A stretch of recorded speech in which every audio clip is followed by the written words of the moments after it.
All right, I think we're all set to go. Thank you guys for bearing with us there through those technical difficulties. If you're here this morning, you're here for the Communicable Disease Planning work. My name is Eric Leith. I'm with the Readiness Division of the Texas School Safety Center. I'll be guiding you through the workshop this morning. If you haven't, the situation manual for this workshop today should have been provided through the email that was sent to you for the invitation to this workshop. Also on the chat box, if you go to your chat box on your Zoom toolbar and click on that, there should be a little chat box window that'll pop up to your right, and we'll also provide you the link for the situation manual for today's workshop on that. By the way, the situation manual, it's good for following along today with the workshop. There's a lot of information on there, but also it's just good information if you want to download it and save it to your computer. Good information for when you're writing your Communicable Disease Annex. There's a lot of information on the SITMAN that we're going to cover today that'll be helpful for developing your CDA. So again, welcome everybody. Thanks for joining us this morning. I want to give a thank you to the Texas School Safety Center Training and Education Division and the Readiness and Compliance Division for providing a lot of the content for today's workshop and guidance on the flow of the workshop today. I also want to thank the IT division with Texas School Safety Center for helping us. I'm not the most technically knowledgeable person, so they provided a lot of help in assisting me being able to walk us through this workshop today as on a virtual vehicle. So thank you to the IT division for that. This is today's proposed agenda. You know, hopefully we'll have everything wrapped up by noon today, but depends on how much discussion we have, and you know, it'll depend on how much time it takes us to cover certain aspects of the different modules today. But again, this is just the proposed agenda. Hopefully starting late isn't gonna make too much of a difference. This should also be on your situation manual if you wanted to reference it at any time. So today's guidelines for the workshop, this is a open, low stress, no fault environment.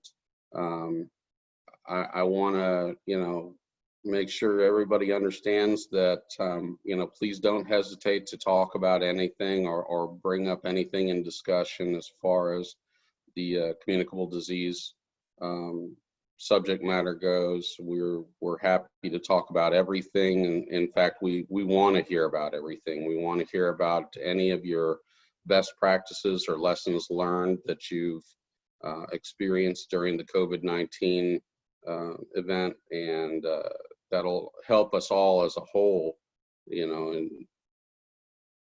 create a better plan and better preparedness for everyone as we're still going through the throes of the coronavirus. So please do share. You know, don't feel afraid to share anything that may be difficult, because, you know, like I said, we all want to learn from those events. None of the discussions that we're going to be talking about today are going to be precedent setting. So, you know, like I said, feel free to share. So today's objective is, you know, we're going to address the subjective needs to effectively develop a communicable disease plan for a school district in the state of Texas. Nobody is going to be an expert at communicable disease by the end of this, but we do want to make sure that you're given some of the basic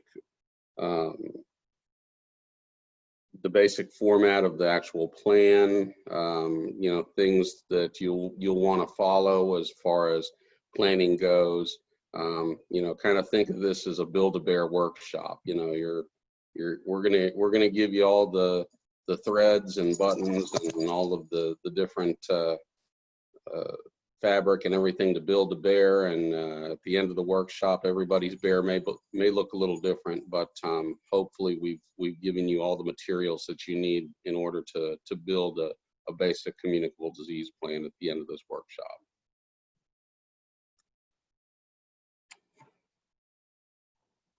Also, one other thing I want to bring up is that as part of the basic plan, we're going to be talking about just the basic plan, basic planning requirements on this workshop, but you can also add so much more to your plans as well. You can add different appendices that deal with specific types of communicable disease. Like you may have an appendices at the end for COVID-19. You may have an appendices at the end for whooping cough or norovirus or something else. You know, any kind of communicable disease that you've dealt with in the past and that you may want to have some specific procedures for. This is your plan. Ultimately, you are the ones who are going to be able to use this plan and roll it out as you see fit. So, you know, please add whatever you want to it in order to make it your own, to make it applicable to things that you may have already dealt with, like a particularly bad flu season. Even that is applicable to your communicable disease plan. So, instructions for questions today. Any questions that you may have throughout this this workshop? Excuse me. There's the main way that you can get any questions answered is through the chat box. As I said before, if you go to the toolbar for your Zoom and click on the chat button, it should bring up a chat box to your right. And any questions that you have throughout this workshop, feel free to type them in there. We have Julie Pouzon, we have Andrew Cox, Matt Collins, and Stacy Wright, all from the Readiness Division of the Texas School Safety Center. They'll be monitoring the chat box and they'll be able to answer any questions that may come up throughout the workshop. Also, at the end of our breaks today, anytime we have a break, before we get started again, we'll answer any questions that you may have in an open discussion format. And then finally, at the very end of the workshop, anytime you have questions that that didn't get answered throughout the workshop, or maybe you even have questions that don't pertain to communicable disease. Maybe you got questions about EOP or continuity of operations or active threat or something like that. Feel free to ask those at the end of the workshop. All of us from the School Readiness Division will be there answering any questions you may have about that.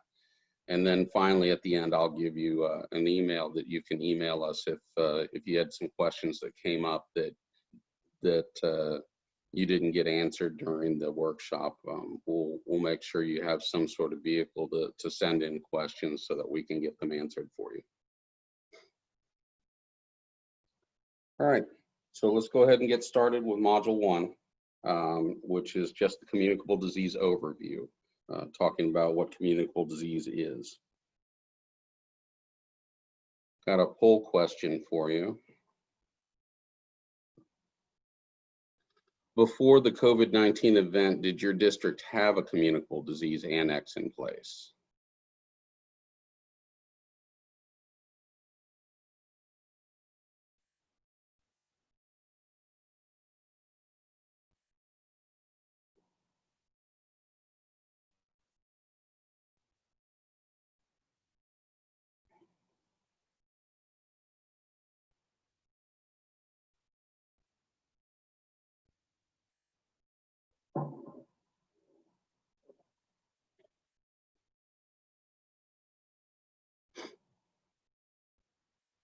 Okay.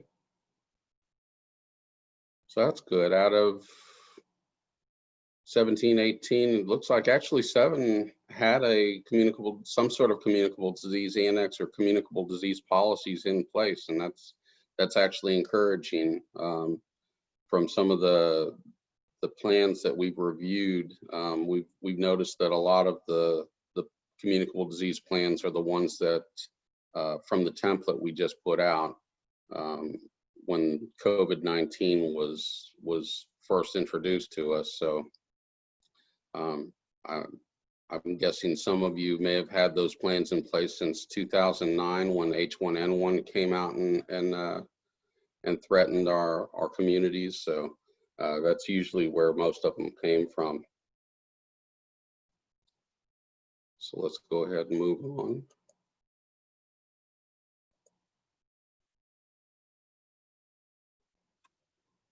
So the purpose of a communicable disease annex is to provide standardized guidance in the response to the onset of a spread of a communicable disease within a school district. And notice I said guidance. Every plan that you write should only be guidance for responding to a communicable disease, something that helps you kind of make sure you're checking all the boxes, but it wasn't meant to be anything so rigid that you can't make decisions outside of that plan. Plan is meant to be helpful, not too encompassing. So make sure that, whenever you view a plan, you view it as guidance and not, the absolute end all be all. You can make decisions that are outside of the plan if that's what you need to do. Ultimately, these are your decisions to make for your districts. So the annex is guidance to promote the safety and well-being of school districts, students, faculty, and staff and visitors by preventing the disease, the spread of the disease, by protecting school district workers who will need to keep operations and educational programs functional, and by providing support for the essential services that have to be maintained for your district. So conditions of the communicable disease event. There's actually several aspects of a communicable disease emergency that differentiate it from other emergencies.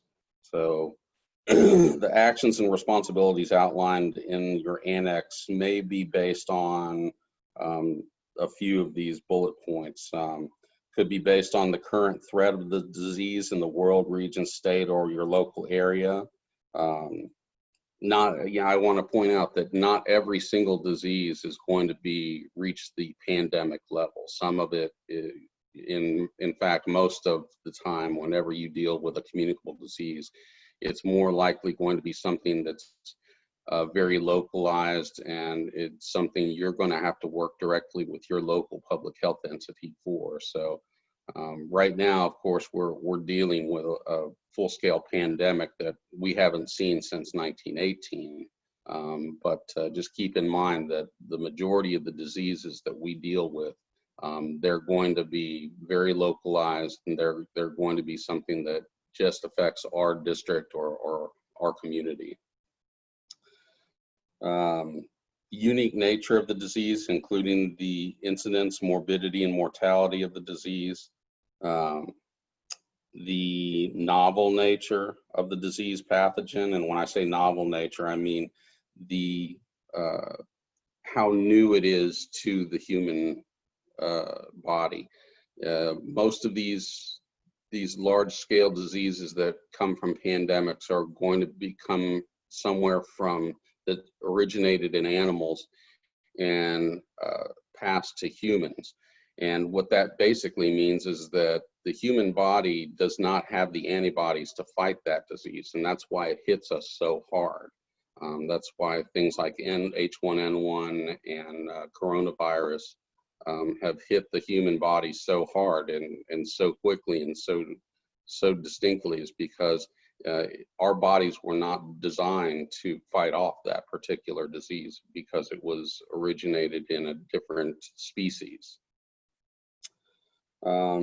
Also, mandates and orders by federal, state, or local public health or public safety authorities.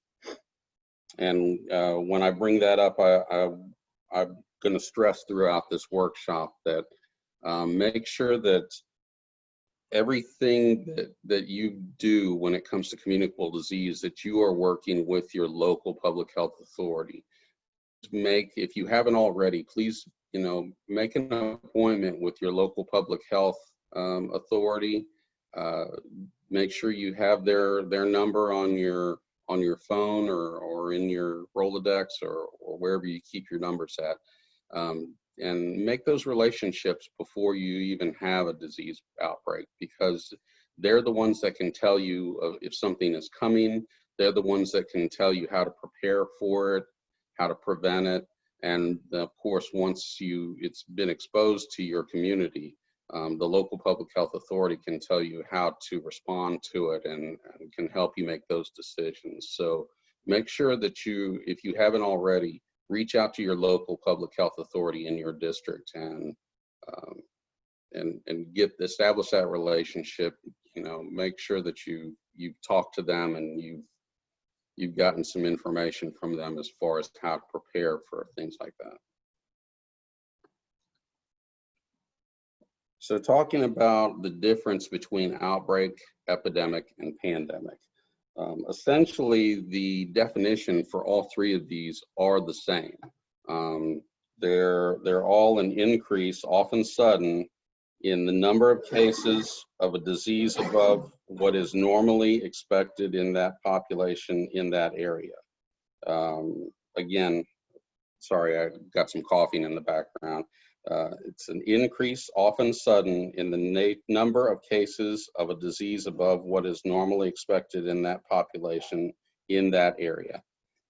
That's the basic definition for all three of these. What the difference is the outbreak, epidemic, or pandemic is based on the geographical spread. So an outbreak is localized just to your district, to your community,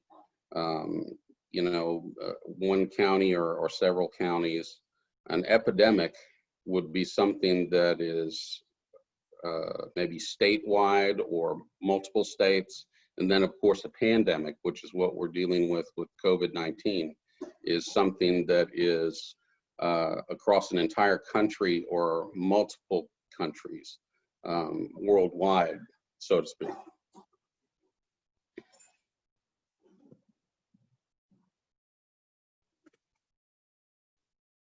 So when we talk about a pandemic, it is a geographically widespread outbreak of communicable disease. It is highly virulent or harmful. It is readily transmissible from person to person and has a high clinical severity. Then that means causing sudden serious illness and death in large number of people. As I mentioned, the novel part of a virus, particularly in a pandemic, is usually because the human body is not ready for it, does not have the antibodies to fight it off, and that's why it hits us so hard.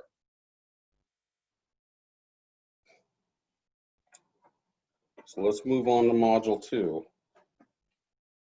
And just a reminder that the modules for this particular workshop are going to follow the phases of emergency management: prevention, mitigation, preparedness, response, and recovery. And that's what we kind of hope that you'll follow the same format when it comes to writing your Communicable Disease Annex. So that's why we use this format for the actual workshop itself, because we want you to follow the same format in writing your plan. So the first thing you want to do in your Communicable Disease Annex is identify some common communicable diseases. We put some down here in the situation manual, just a few, but I would suggest, based on your own personal experience, based on recommendations from your local public health authority, to already have some definitions and some identifications for communicable diseases that you are most likely going to deal with and have occur in your community. As I said before, COVID-19 is something that, again, we haven't seen since 1918. I mean, it's, 100 years since the last full-scale worldwide pandemic. So that's not necessarily the one that you need to be planning for. The ones you need to be planning for are going to be the more localized ones that are going to hit your school district and have a direct effect on it that you won't be needing, and you won't be getting any kind of directives from the governor's office or something like that. You'll have to be working with your local public health department on. So stuff like norovirus, which is a really, really bad intestinal bug. Once it sets in, in a small community, it spreads rapidly. It can knock you out. In fact, it has in other states. The state that I came from in Colorado had a terrible norovirus outbreak in some of the western school districts that actually shut them down for a couple days. That they had to go in and neutralize the spread and disinfect the schools and put out some guidance from the public health before they could open back up. Pertussis, which is another name for whooping cough, it's another bad one. Measles, diphtheria, even seasonal influenza. Some of you may have already had a couple bouts, depending on how long you've been in this business, have had a couple bouts of really bad seasonal influenza that can sometimes shut you down for a few days if you are trying to prevent the spread of that. So like I said, focus more on things that are most likely to happen, not just the COVID-19, because right now we're in the worst case scenario. So coming up with some appendices for some more than likely candidates for communicable disease outbreak, that's what you really want to see and have some specific policies and procedures for. So when you're monitoring outbreaks, the best way to monitor communicable disease outbreaks that threaten the district is through local and state emergency management and public health agencies. As I said before, I'll say it again, it's best practice to pre-establish relationships with emergency managers and public health officials and meet with them regularly. In fact, it might even be a good idea to add them to your safety and security committee if they're willing to be a part of that. They can bring some great resources. They can bring some great information and intelligence when it comes to planning and preparing for certain hazards, particularly communicable disease. So make sure you establish those relationships with your local public health agencies and get them on board, because the fact is school districts they're a melting pot for communicable disease. It's probably more than likely going to strike a school district first, and I can only imagine that a local public health authority is going to want to have some sort of direct line contact with the superintendent's office when it comes to school districts and junior colleges and places where young people gather on a regular basis for education or entertainment or whatever, because that's usually where communicable disease is most likely to start.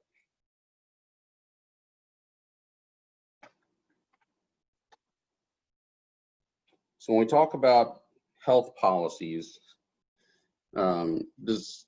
it's a good thing to have some policies in place for your communicable disease annex that deal specifically with communicable disease and how to prevent it and prepare for it. Some of the communicable disease policies that you could think about putting in place, I'll give you 3 examples. One of them could be during a regional outbreak, it may be a It may be the policy that staff and students must be inoculated with a vaccine for the given disease or treated with appropriate pharmaceutical countermeasures as prophylaxis before they can return to school. And that would be based on guidance from the local public health authority as well. Another policy you could put in place, staff and students that are symptomatic for a communicable disease may be required to stay home from school until they're not infectious. The school nursing staff in districts should be trained to recognize the symptoms for most common communicable diseases and be aware of their specific diseases being reported in that region.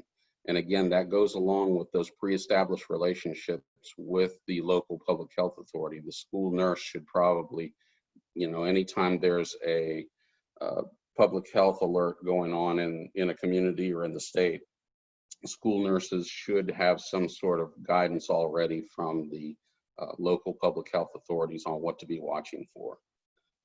And then another policy or procedure you could put in place, staff and students that have been officially diagnosed with a communicable disease may be required to be cleared by their doctor before returning to school. These are just some very generic, very easy policies that you can put in place. Again, I would consult with your local public health authority on some other policy writing guidance, things that you can put in place in your Communicable Disease Annex that'll help you make those decisions when you're looking at prevention procedures.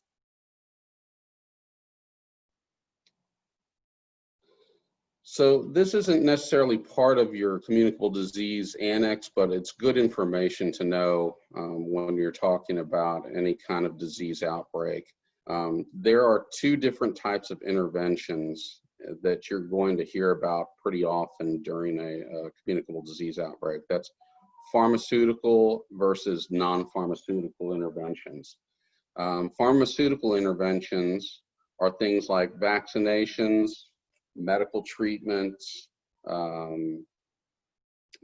prophylaxis, anything like that that you can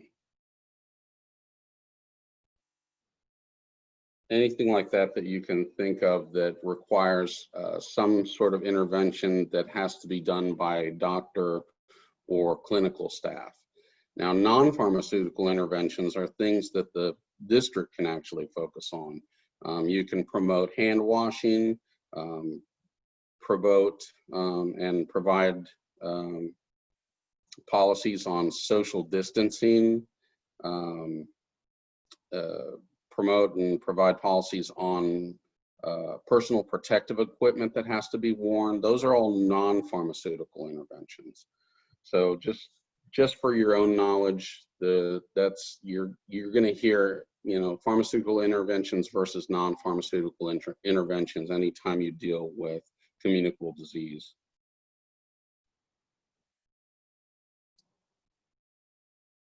So social distancing is the first part of prevention, a measure that you can take as the district itself.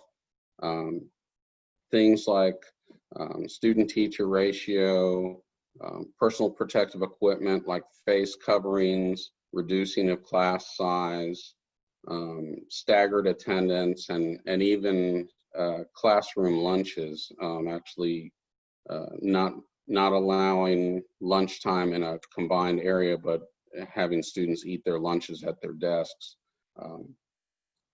These are all prevention measures when it comes to social distancing. We'll talk more about prevention measures as far as closure goes later on in the response phase, but as far as prevention goes, these are some of the things that you can address in your Communicable Disease Annex as far as preventing communicable disease, on what you can do as far as non-pharmaceutical interventions go. So let's open up a little bit of discussion. I know that there's a lot of concern about what's going to happen when we move back into face-to-face instruction. What are some of the prevention measures your district is considering putting in place for returning to in-person instruction? And don't forget to unmute yourselves for discussion.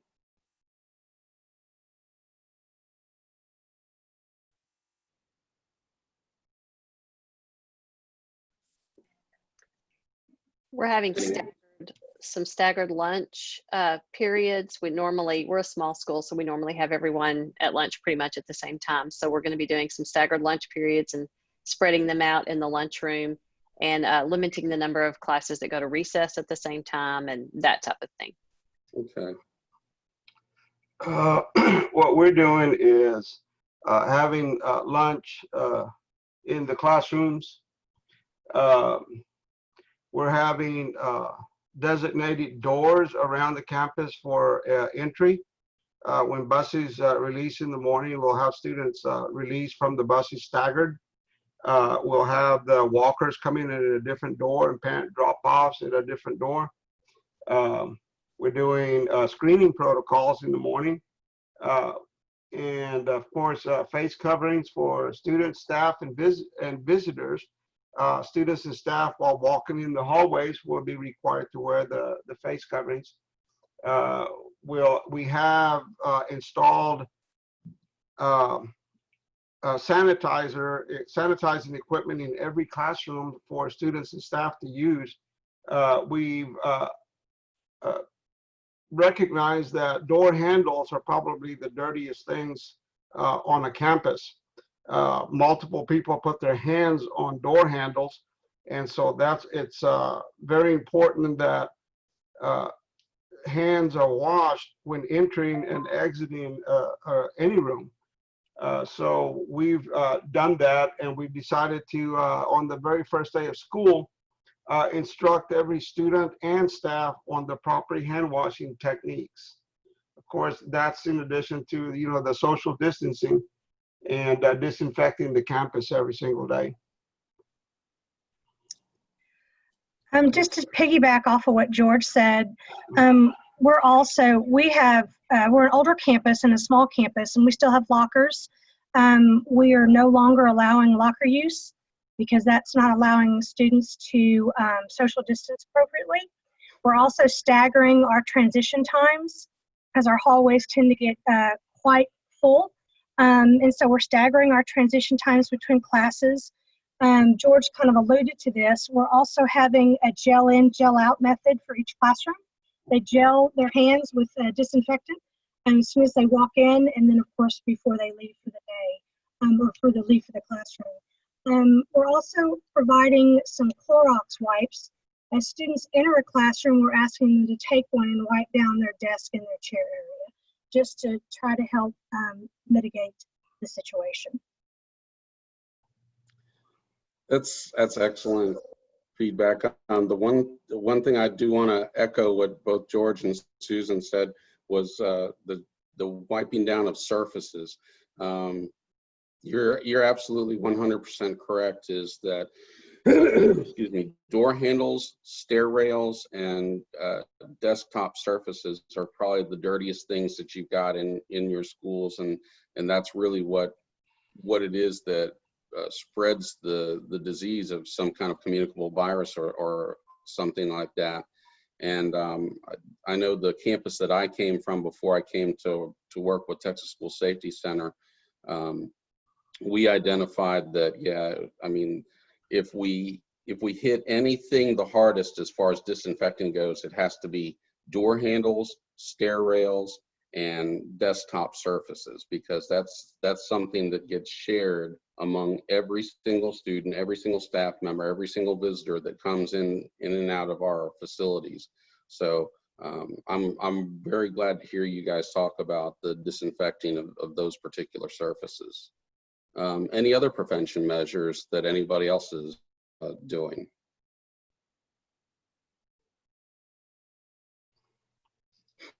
Of course, there's always the virtual instruction component that would limit the number of students that are in a classroom, and would be better able to maintain that 6-foot social distancing. Yeah, absolutely. And we'll talk more about that during the closure part of the response when we're talking about. But you're right. Prevention measures doesn't necessarily have to be full closure. It could be staggered days that certain grades come in on certain days, and then maybe even have a cool off period on a Wednesday or something to give environmental services time to come in and clean up and things like that.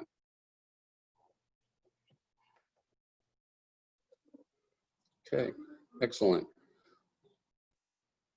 Let's move on to module 3, talking about mitigation measures.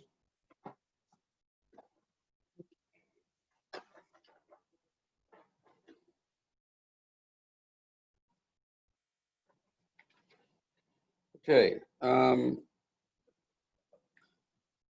the first thing I want to talk about for mitigation measures is personal protective equipment. And there's a couple of things you may want to address when you're creating your Communicable Disease Annex, referring to personal protective equipment, or PPE. The first one is policy on actual use of the PPE. So some school districts may consider a policy for use of PPE for staff under the threat of a communicable disease outbreak. And policies could include passive efforts, which could, for example, would be surgical face masks for all instructional and administrative staff. And when I say surgical face masks, I mean like just those paper coverings for face masks, or fabric covering for face masks. Doesn't necessarily have to be the full N95 masks, but those would be more for active efforts.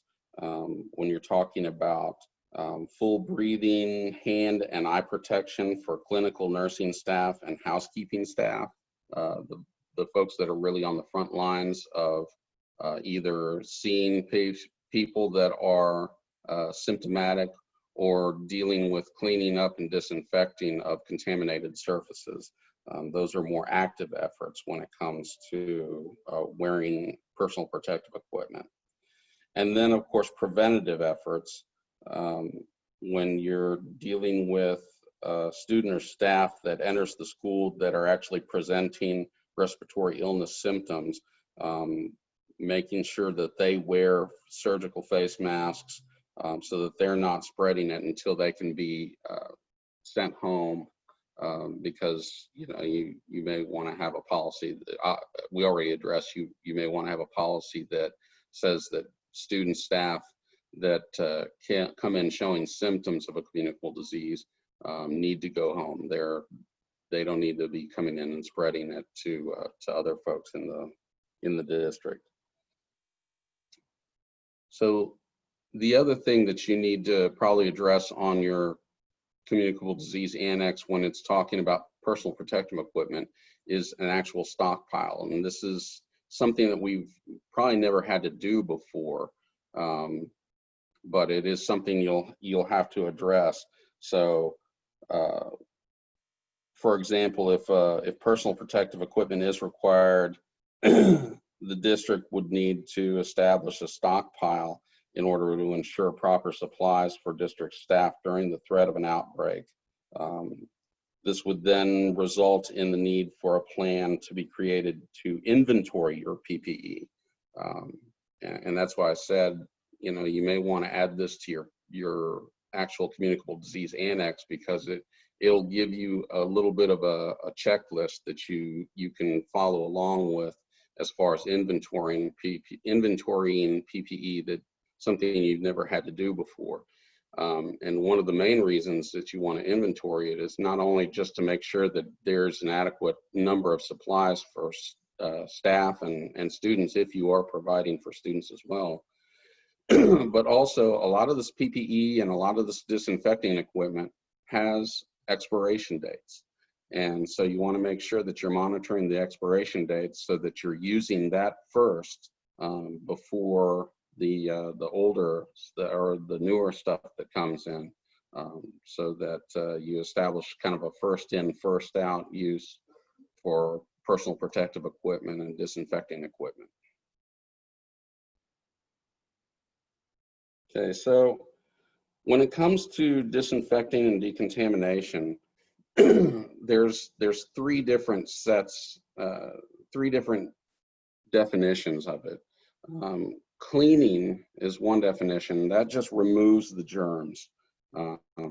It doesn't actually kill the germs, it just removes them from the surface.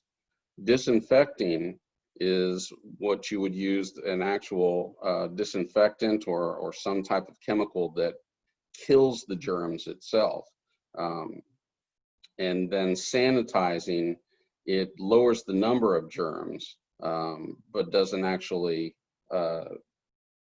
necessarily doesn't kill everything, or it doesn't necessarily provide any kind of protection for future spread of that. It just lowers the number of germs. So, so it's important that you use the proper chemical, the proper disinfectant for each different type of communicable disease that you're dealing with. And there at the bottom of your situation manual should be a link. It starts with locker, TX, SSC, and then a bunch of other characters there. If you click on that link, that should bring up a list of approved chemicals for different communicable diseases that they can treat. And the one thing I want to bring up that isn't always, common knowledge is it's advisable to use the EPA approved disinfectants and the critical component of contact time.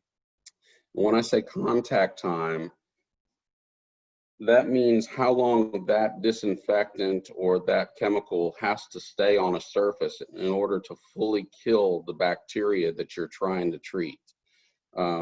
It's not always just going to be spraying it on and wiping it off, and that's going to be adequate.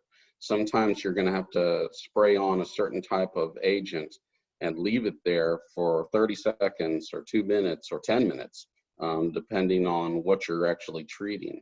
And so that approved chemical list from that link should give you all the information that you need on what type of chemicals best treat what type of agents that you're trying to kill the germs of. And it'll also give you the contact time that has to stay on there.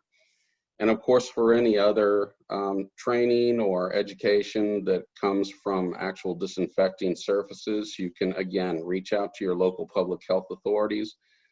They should be able to provide guidance to your environmental services and your custodial staff on how to clean surfaces for whatever given communicable disease we're dealing with. As right now we're dealing with COVID-19, but COVID-19 may be a different method of killing germs than norovirus or something else, whatever you're using. So again, I'm going to keep preaching, make those relationships with your local public health authority because they are a wealth of knowledge for whatever's going on at the time.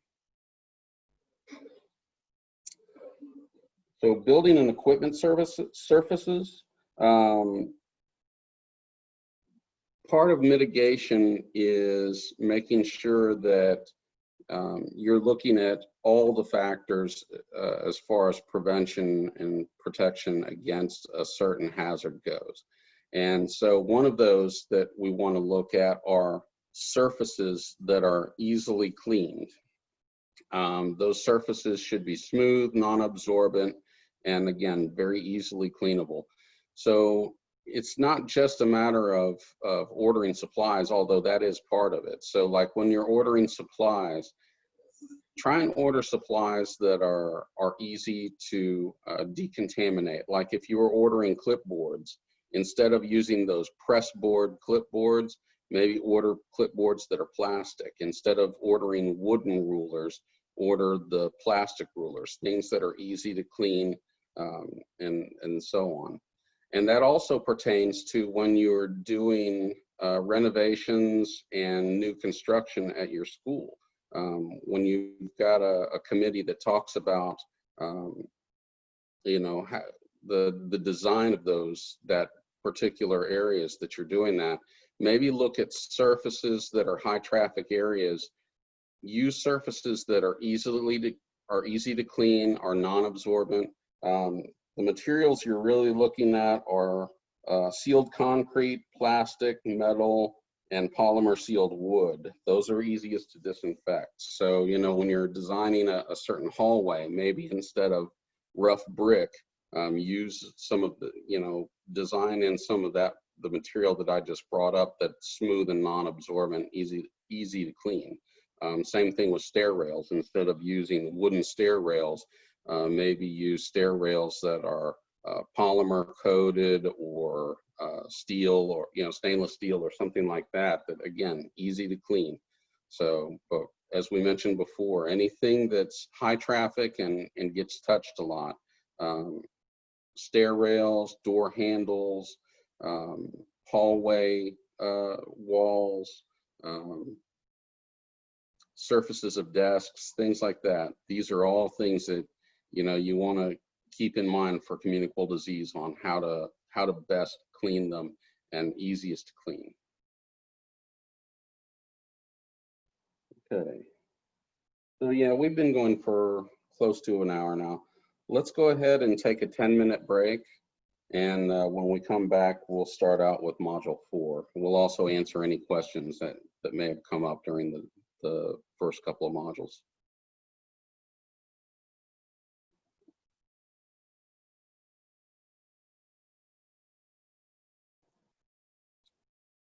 Okay. All right, so before we move forward, are there any questions that have come up before we move on? Any questions need to be answered? None in the chat box.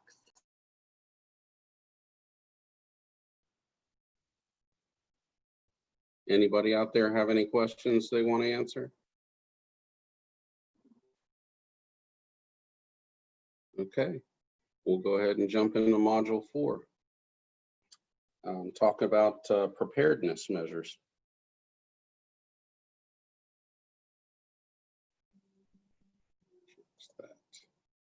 Okay, we have a poll question.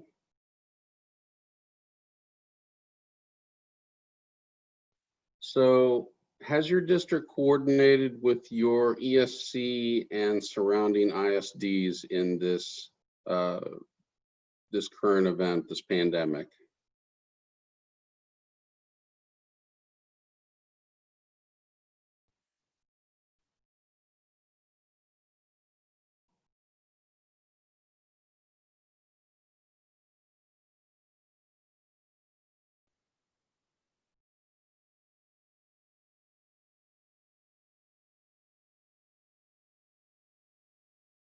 Awesome. Looks like the majority of everybody has coordinated with their ESCs and the surrounding ISDs when it comes to the COVID-19 event, and that's great, because we're going to talk a little bit about that during the workshop here.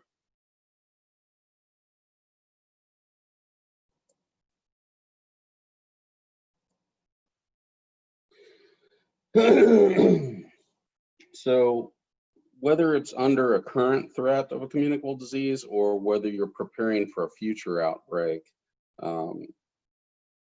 it's always best practice to coordinate with your surrounding ISDs and your ESC contacts as a collaborative effort, because these organizations have identical risks and will need to respond in similar fashion.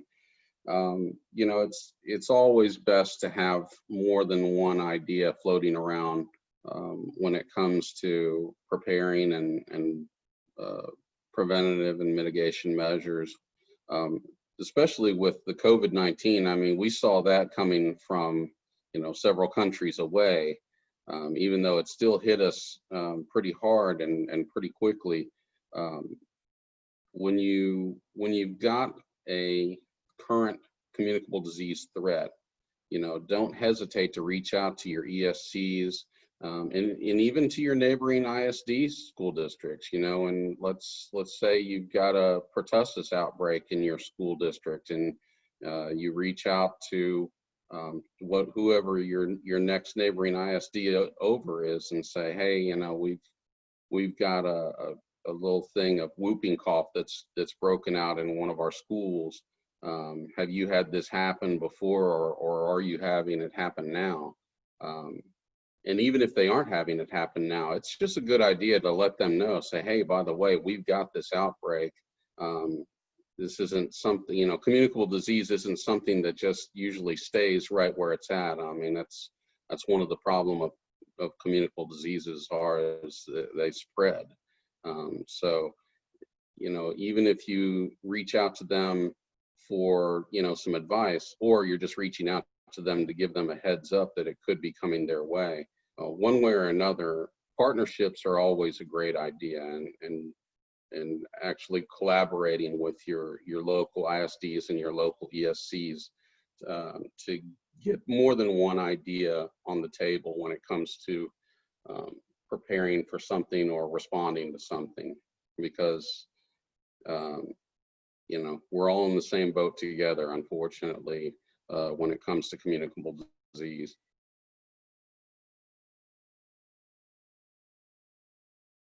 So as far as efforts you can do in preparedness, you can come up with different training and outreach campaigns. You can come up with things, you know, easy things, non-pharmaceutical interventions like hand washing, hand sanitizing. I think we already addressed some of that in our previous discussion. Surface contamination, social distancing, and staying home when ill. And, you know, these things, you would think they're common sense, but in reality, it's just not something that's on the forefront of our brain when we're thinking about crisis. And so anything you can do as far as an outreach program to try and promote those things. Again, when I brought up surface contamination, not all surface contamination is equal, as we talked about. So whenever you've got a certain type of communicable disease, whether it's seasonal flu or norovirus or something like that, it's a good thing to reach out to your local health department, get some guidance on disinfecting and decontamination, and then get some training out to your environmental health folks, because it's not just a given that they know exactly what to do when they're decontaminating all surfaces, especially when you've got a particular communicable disease that's threatening your system. So make sure that you're doing that type of outreach first.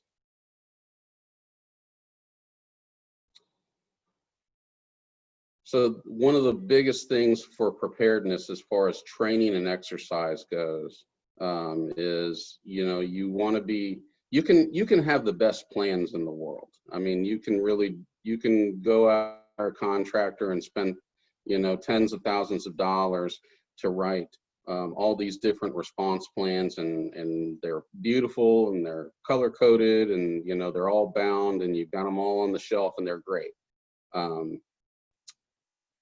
But the bottom line is, if you've never trained on them, if you've never exercised them, I can tell you they're not going to work. They're not going to help you at all, because, you know, you write these plans and you put them up on the shelf and they collect dust until the actual event comes. If nobody knows who's responsible for what, if nobody knows how to actually execute those plans, you know, you're going to be shooting from the hip, you know, 20 minutes into an incident.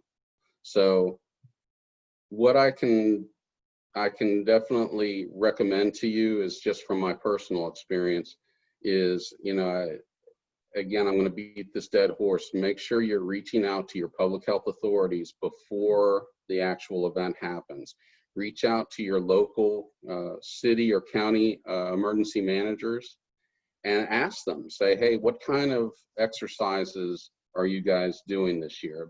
And the reason I bring that up is all city, county, and state emergency management agencies, they receive some sort of money from the federal government, whether it's grant money from EMPG or Homeland Security grant program or something like that.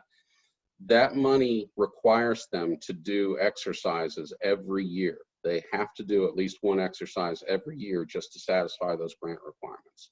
So if you reach out to them and say, we'd like to participate in your next exercise, they're having an exercise. It's going to happen. So reach out to them and say, we'd like to participate, and not just to, be the resource that provides buses. Tell them, say, listen, we've got the, we'd like to exercise our Communicable Disease Annex, or we'd like to actually have an active threat crisis scenario that involves our school.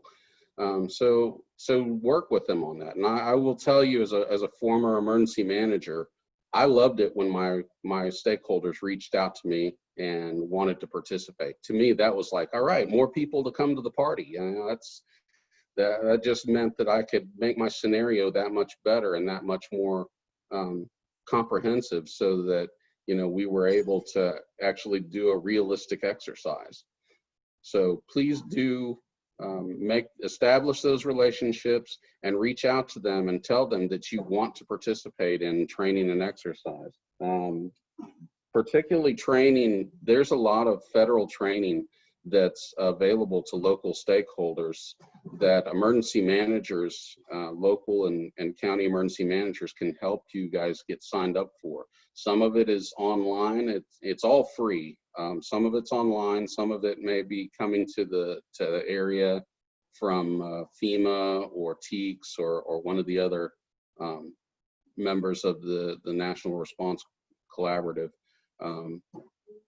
Some of it may be on campuses around the country. There's the Emergency Management Institute up in Emmitsburg, Maryland, or the Center for Domestic Preparedness in Anniston, Alabama. When you want to sign up for courses that could be in preparedness or planning or things like that, believe it or not, it's free to go to those. They'll even pay for the transportation. Now, right now during COVID, they're not doing a whole lot, but once this is over with, if you reach out to them and get some information on that, you can find out what classes you want to take. And it's free to go to attend those classes, even on campus. So definitely establish those relationships with your emergency managers and your public health authorities. Okay, we've got another poll question.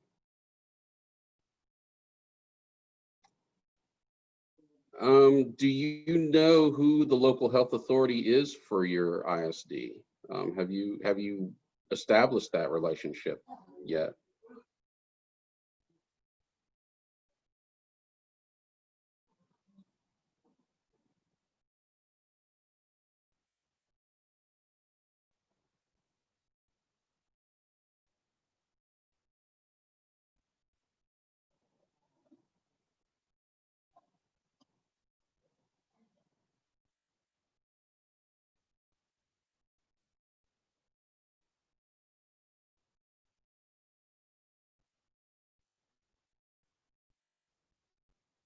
Again, that's really encouraging. It looks like the majority of you do know who your local health authority is. That's great. Keep that relationship up. Have regular coffee with that person, and again, invite them to be part of your health and safety committee for your district, because, like I said, schools are a breeding ground for communicable disease. If you're going to have a local outbreak, unfortunately, schools are probably one of the places it's going to be most prevalent. So I would almost guarantee your local health authority is going to be happy to work with you and provide some local guidance in prevention and mitigation measures and preparedness.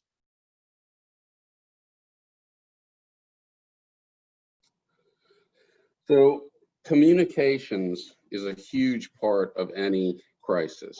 I will tell you that following any kind of disaster, following any kind of major crisis, communications is usually the number one problem throughout the entire thing, whether it was technical communications, like people didn't have functioning radios or telephones, or even just simple as they didn't know the radio frequencies for the different organizations they were going to be working with. They didn't know the emails or how to contact people that they were supposed to. You know, just as simple as not knowing who they were supposed to contact. That's something that happened a lot at my previous jobs, is that after the fact, we had a lot of stakeholders come in and say, well, you know, nobody contacted me. You know, maybe the person who needed to reach out to them, they had their contact information, they had the means to do it, they just didn't know they were supposed to contact them. So communications is huge during a disaster. And so we're going to address communications in 3 different sections. We're going to talk about, first here, we're going to talk about preparedness communications. And the first thing that we really want to focus on is making sure that we're reaching out to the right folks and we're reaching out correctly. And one of the best ways to do that when you're in a preparedness phase is just a simple press release is something that you can put out, because that can be put out on your website, it can be put out via social media, it can be put out by standardized media, you know, radio and TV and newspaper. But just putting something out, even as simple as that you're monitoring an event, okay? And this is one that I put together. You can use this or you can have something else, but I would encourage you to have something pre-written. So that way you're not starting from scratch. You can just take whatever you've got pre-written and wordsmith it to the current communicable disease outbreak. So this particular one, you've got the XYZ school district is monitoring the communicable disease outbreak in North Texas. Please note at this time there have been no reported cases in XYZ County, but we will remain cautious and continue to watch the situation closely. We are working collaboratively with XYZ Public Health Department, and will follow any of the guidance that they are able to share about the outbreak. The safety and well-being of the students and staff are of the utmost importance to XYZ School District. If there is any meaningful change in our operations as a precautionary measure, we will let the district community know immediately. In just this short paragraph, you're able to let folks know that you are monitoring a potential hazard. There have been no reported cases at this time in your district, but you are watching the situation closely, and that you are working with your local public health department, and and you're reassuring folks that the safety and well-being of the students and staff is the most important to you. So, and you're also telling them that if there are any changes, you'll let them know immediately. So however you release this, that also tells them that you can be putting out more information via your website, via your social media, the regular media, however you put out your information. I would suggest putting out all 3, because the more factual, consistent information you can put out, the better. Even if it's just retweeting the local health department's situation assessment, that's really anything you can do, which is putting out factual information that is consistent with local response. That's the best thing you can do. So more communication is better. I will tell you that right now. More communication to your district, to your community is better. And it's better that you put it out rather than somebody else putting it out where you have to get into rumor control and things like that. We'll talk about that in the response phase.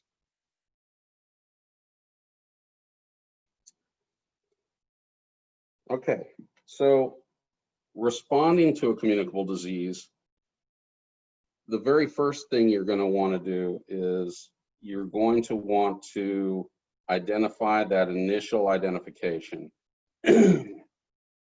It could come in several different forms. And, you know, the one thing that if you get anything out of this, this particular frame is, you know, identification of a disease. It could come from a parent. It could come from the local health department. It could come from your nursing staff, your school nursing staff.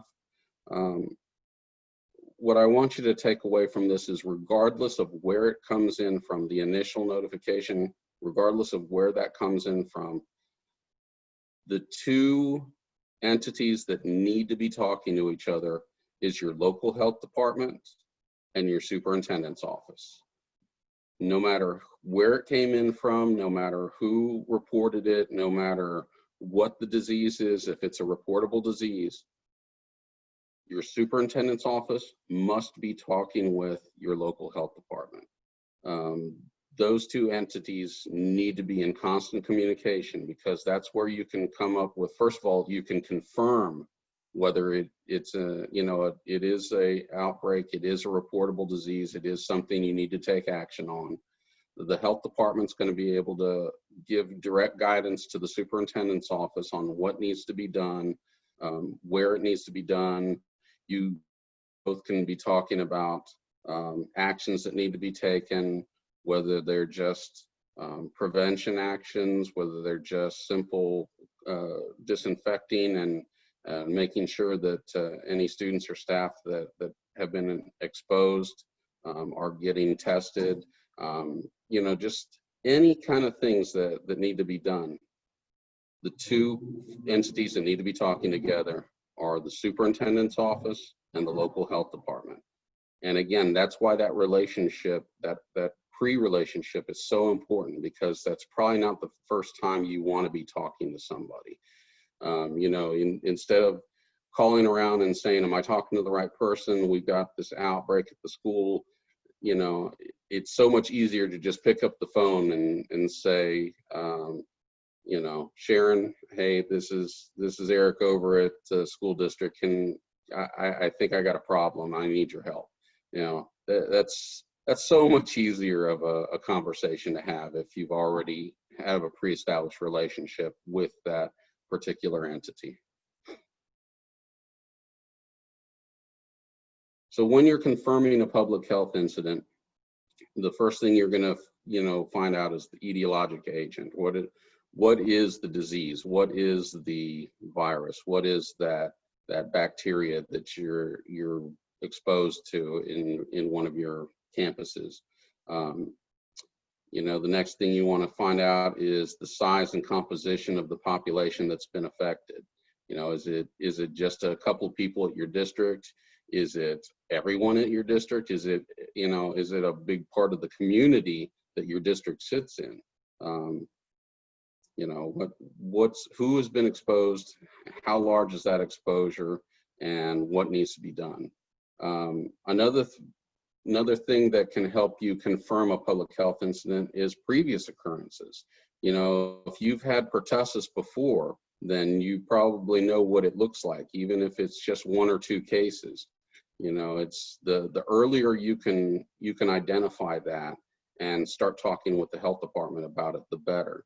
So if you've seen this happen before and you're already a couple of things that say, oh my gosh, you know, yeah, we've got a couple of cases. We need to get on this before it gets any worse. Reach out to that public health department and start getting some guidance, start taking some actions. And then of course, just the season is another one. You know, I mean, if you know that you had a particularly bad flu outbreak the last couple of years, you know, you can guarantee coming around September, October timeframe, then that's when you're going to start looking for flu outbreak cases. You know, you can start paying attention to attendance and of both students and staff calling out. So how is it affecting your campus? And that's another good way of confirming a public health incident at your district.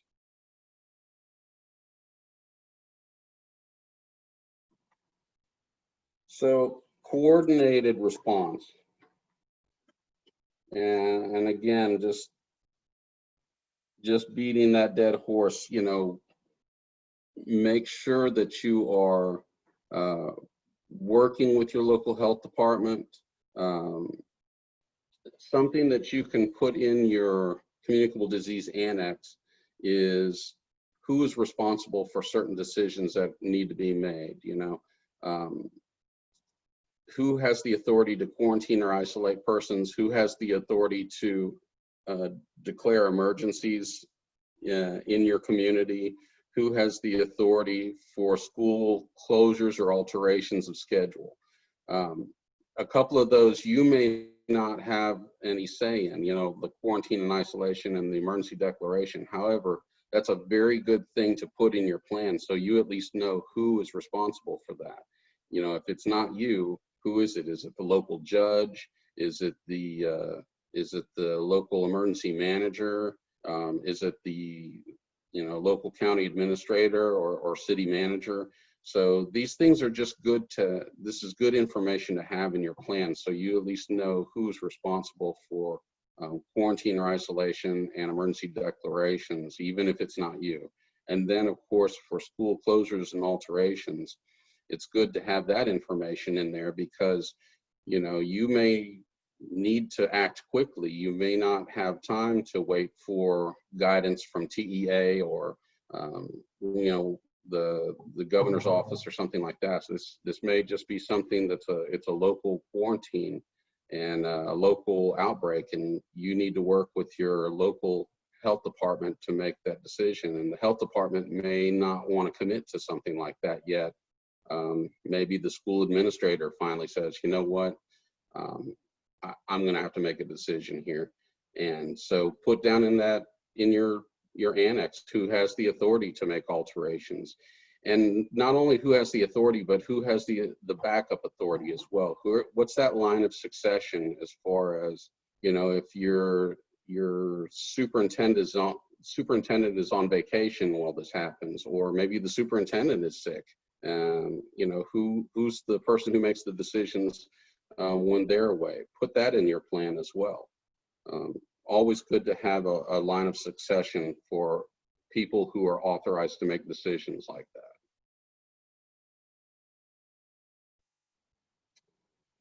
So command and management. In many cases, the local health department should be the primary entity for coordinating an incident within the school district. And they also are the primary authority to liaison with the state health department. Now, there are a couple of counties and a couple of districts out there that don't have a local health department. They are only covered by the Texas Department of Safety and Health Services.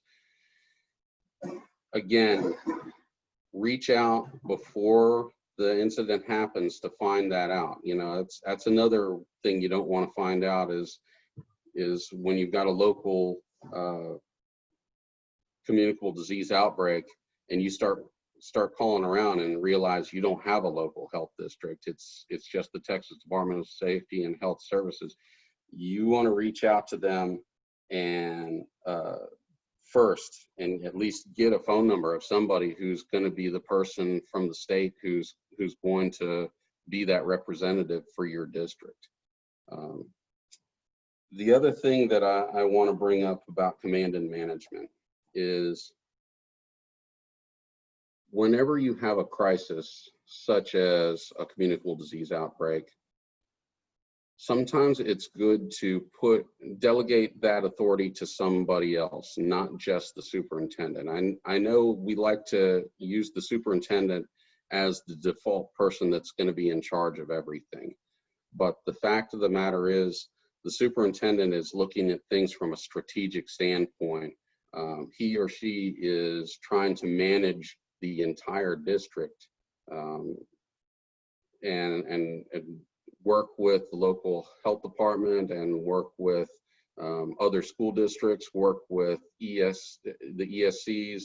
The superintendent may be pretty busy when it comes to that and may not be able to get down into the minutia of actually managing the actual outbreak on the at the district or at one of the campuses.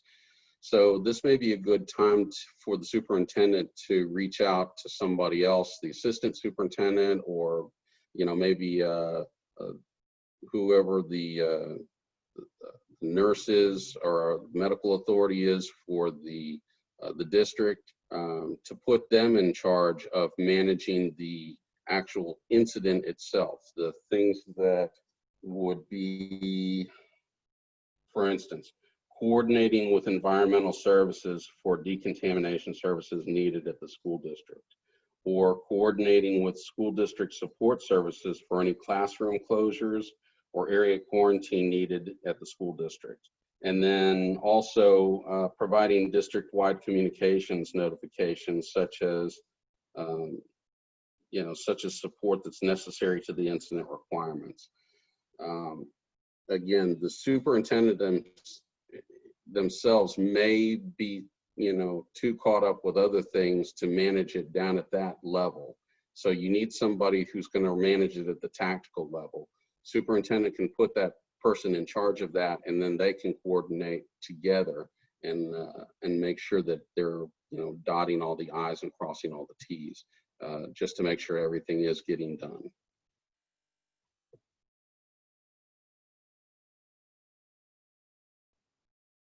And we just talked about that. Them putting an operations manager over the actual incident itself.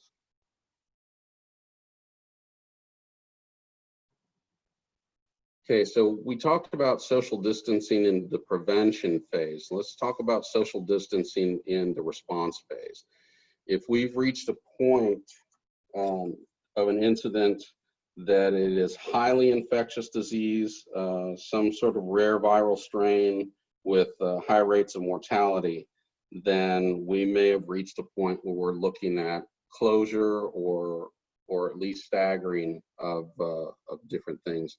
And this is obviously no stranger to anybody here. I mean, we've been doing this since spring break, when basically everybody had to cancel classes and close everything down. But the things you want to focus on as far as social distancing goes, it may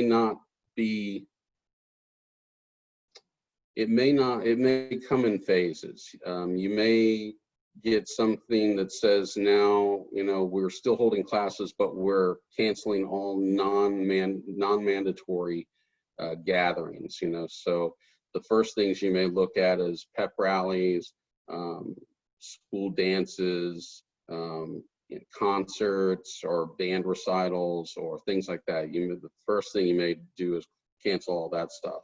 The second thing you may look at is, okay, we're going to do a temporary closure. We're just going to close down for a week or two in order to get this situation under control. We may just close down so we can disinfect everything, so that we can kind of identify who's been exposed to something, who's gone in and actually been infected. Maybe a time frame where you need to get everybody vaccinated for a particular outbreak until you can get classes back in session. So that I would call a pause in classes. And then of course the most extreme is what we're dealing with now for the COVID-19 is actual closure and transition to distance learning.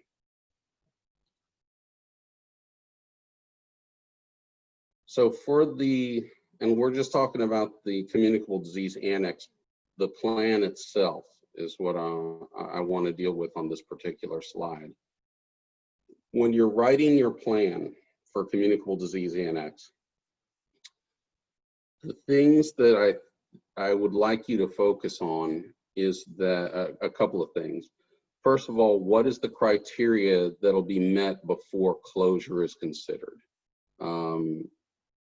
You know, it might be good to put together a little spreadsheet that says, you know, if certain things, you know, if we receive a order from the governor's office or receive an order from the local judge, if we receive, if we have more than 40% absenteeism for a certain thing, or if we have a particularly virulent etiologic event, you know, if it's a bad norovirus or something like that, as an example. These are the things that would be considered before closure. And then, again, who will make the decision to close schools? You know, you could put several options down, you know, again, the local judge, the local health department authority, the superintendent of schools, the different people who will make those decisions. The reason I'm bringing this up is that when you're actually talking about the actual operations of closure, you know, what it takes to close down schools and what it takes to switch over to distance learning and continuation of feeding operations and the actual operations of those things, they may not go in your communicable disease annex. You may have a separate annex just for closure of schools, switching over to distance learning, continuation of feeding operations. They may also be covered in your continuity of operations plan as well. The reason I bring this up is that if you clutter up your communicable disease annex with you know, a lot of information as far as closure and things like that, that may also fall under different hazards that you have in your planning library, it may not be as easy to find, or it may be difficult to update that when it comes to updating your closure operations, whereas when you put in your communicable disease annex, see closure annex for actual closure of schools and distance learning information, or see continuity of operations plan for closure of schools and distance learning operations. It's really the difference between having an annex that's, you know, 25 pages, and then if you add closure and distance learning operations, then, you know, you add another 25 to 30 pages of that to your plan, which may not even be something that you're looking at right now. So when you're creating your communicable disease annex, instead of actually focusing on the operations of closure, just put in what the criteria needs to be met before closure is considered and who will make that decision. And then when it comes to actual operations of closure, say see Annex N for closure operations and continuity of feeding operations, or see continuity of operations plan for closure and distance learning operations, if that makes sense.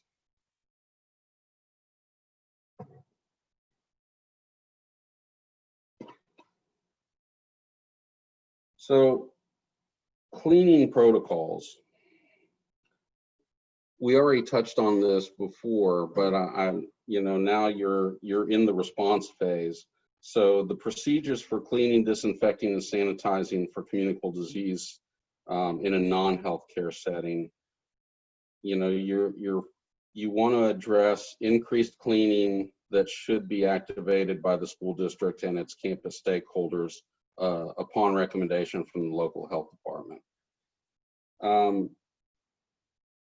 You know, first and foremost, you want to consult with the local health department on what sanitation efforts need to be handled in the response phase. And, you know, because they're going to know best about what the actual disease or fungus or biologic event that's going on, they're going to know best on how to do that cleaning. They're going to have the best information from the CDC and from the EPA as far as what agents are best to treat that when you're talking about cleaning and disinfecting. once you have that guidance, you want to pull in your campus sanitation folks, your environmental services folks, and you want to have a quick training with them to talk to them about how the local health authority and the CDC and the EPA is recommending to conduct these cleaning operations. And it might not just be cleaning, but how they can also protect themselves, what PPE is going to be best for them to be worn when they're doing sanitation operations. But, you know, definitely, again, I'm going to keep hitting it. Make that relationship with your local public health authority, because they're going to be your very best friend anytime you have any kind of a biologic event at your district. Okay, so we talked about preparedness communications. Now let's address response communications, because as I said, communications during a disaster is always at the top of the list when it comes to things that we don't do very well. So whenever you're thinking about response communications, you need to have considerations on how to communicate with parents and community stakeholders when you respond to a confirmed infectious communicable disease incident. That's where you're at when you're at the response phase. You have confirmed that you've got an infectious communicable disease incident that is affecting your district. So you're going to monitor and maintain district's social media accounts, post as much factual and consistent information as possible regularly. Okay. You may be putting out the same information, but that's okay.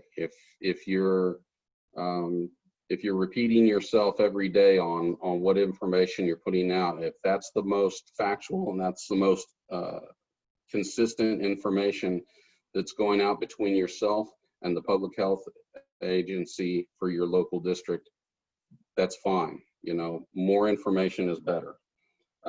Provide rumor control through social media, through website, fax pages, and possibly even, if you have the resource, standing up a call center. Rumor control during a disaster is very, very important, especially a disaster that gains national media attention. You know, I hate to say it, but a lot of these national news agencies, you know, they've got 24/7, 365 of time frame to fill with information. And as much as I don't like it, not all their information is always factual. They put out whatever they can by whoever will speak to them. And, you know, sometimes they're going to focus on things that get ratings rather than tell truth, unfortunately. So if you can assign somebody to your social media accounts that does rumor control, you know, if somebody posts something on social media that said, well, you know, I heard that there were 5 students in critical condition with this, and you guys are saying that, you know, you've only had 1 exposure, I think you're lying to me. You know, it's best to, again, get on there, put out the factual information, keep confirming the factual information, and make sure you're also coordinating that information with your local health authority. If you don't have the resources to do so, whoever does communications with your district, work with your local emergency manager, with your local city person, city or county person who does communications, and just make sure that you're all being consistent. And when you coordinate communications like that, that's called a joint information center. That means that the person who does communications for your district is coordinating with the local health authority, is coordinating with the emergency management. They're coordinating with your local city or county, and they're putting out a single communication that is factual and consistent. because nothing looks worse than when the school district is putting out one piece of information and then the local health department is putting out a different piece of information. You know, if you can get together with the communications people from those different agencies and make sure that everybody is putting out the same information, that's the very best you can do. One single authority putting out information. You can even retweet if you use Twitter or Instagram. You can retweet their information as your own. But again, just make sure that everybody's being factual and consistent, and that you're consistently putting out that same information, because again, once you've reached something that's of a national level and you get national news involved, things can go south very quickly. Again, this is a press release I put together that you can use as a template. These press releases, you can also get stuff from TASA or TASB. TEA has put stuff out before as press release templates that you can use. But these are the things you want to address when you're talking about a press release for when you have a confirmed case at your district. So the XYZ school district has confirmed a communicable disease case in the district. The patient is being treated, and we are working closely with the XYZ health department on contact tracing, facility decontamination, and enacting social distancing protocols at the affected campuses. Students and staff that were exposed to the patient will be contacted directly and asked to report for testing. Any person that was exposed to the communicable disease will not be allowed to return to school until they have been tested and their status is negative for the disease. Operations at all other campuses within the district are running as usual, but are being monitored closely by the public health department. If you have further questions about the situation, please visit xyzschools.edu, disease facts, follow us on Twitter, or call the information call center. And again, in this press release, you know, you're confirming that you had a case, you're confirming that the patient is being treated, and that anyone who came into contact with that patient is being tested. You're saying that anybody who was exposed is not going to be allowed back until they tested negative, and you know that the operations on your other campuses within the district are running as usual, but you're still closely monitoring the situation with the public health department. And you're also giving information on where they can go for other factual, consistent information, such as your school website, your Twitter or Instagram account, and if you have that resource, you know, giving them information for a call center. If you don't have the resource for a call center, sometimes your local public health department or your local emergency management agency may have that resource. So again, good to coordinate with them and find out if they have that resource, if you could work together on doing that.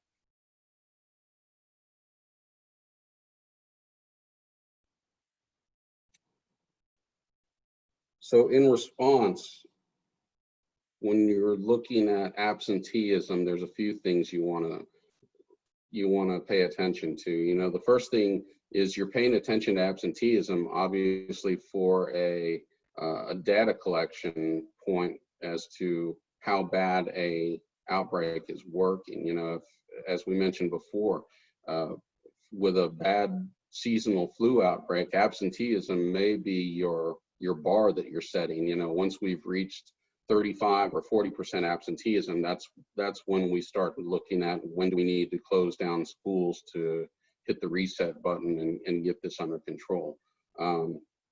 So you may want to address absenteeism in your plan when it comes to not only looking at absenteeism for a data collection point as to when you might be looking at school closure or temporary pause in operations, but also you want to look at absenteeism from a different point when you're talking about communicable disease outbreak, because there's a couple of different things that might come into factor. You know, the one is some students take their perfect attendance requirements very, very seriously.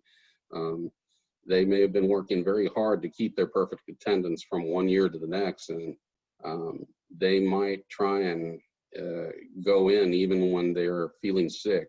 So there may be some sort of policy or procedure you can put in place that during the threat of a communicable disease, certain perfect attendance requirements may be suspended so that it doesn't affect the student's record if they come down with the particular communicable disease that they've been that you're monitoring. Another thing is attendance of staff. Some staff members may not have the sick leave that they need to, you know, to stay home, and they might be willing to come in even though they're sick or not feeling well. Again, a good place to put in for your policy for absenteeism, particularly for the COVID-19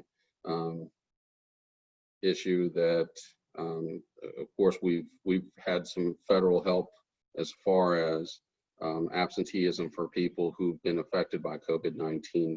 They actually, in some cases, get some more days off than they would have had they not tested positive for that.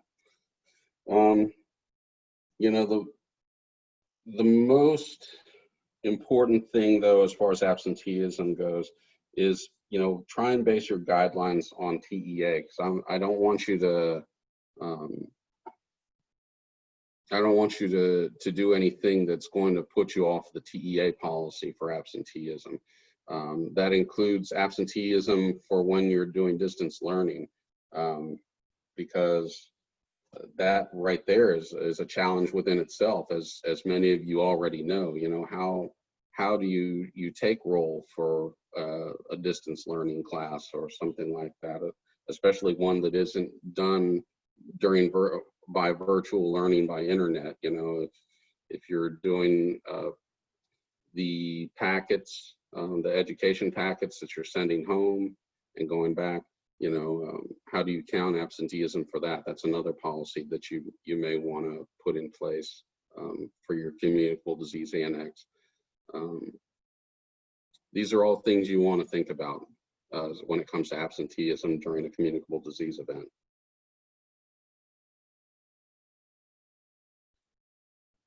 So let's open up discussion again.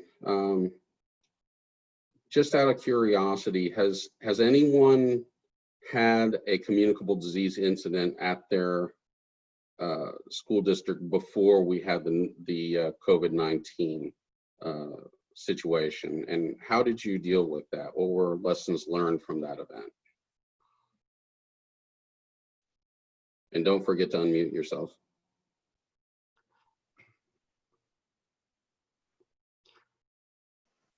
Well, I'd like to say that at our district, we haven't had any incidents prior to the COVID-19 pandemic, but a nearby district did experience over 15% student absences for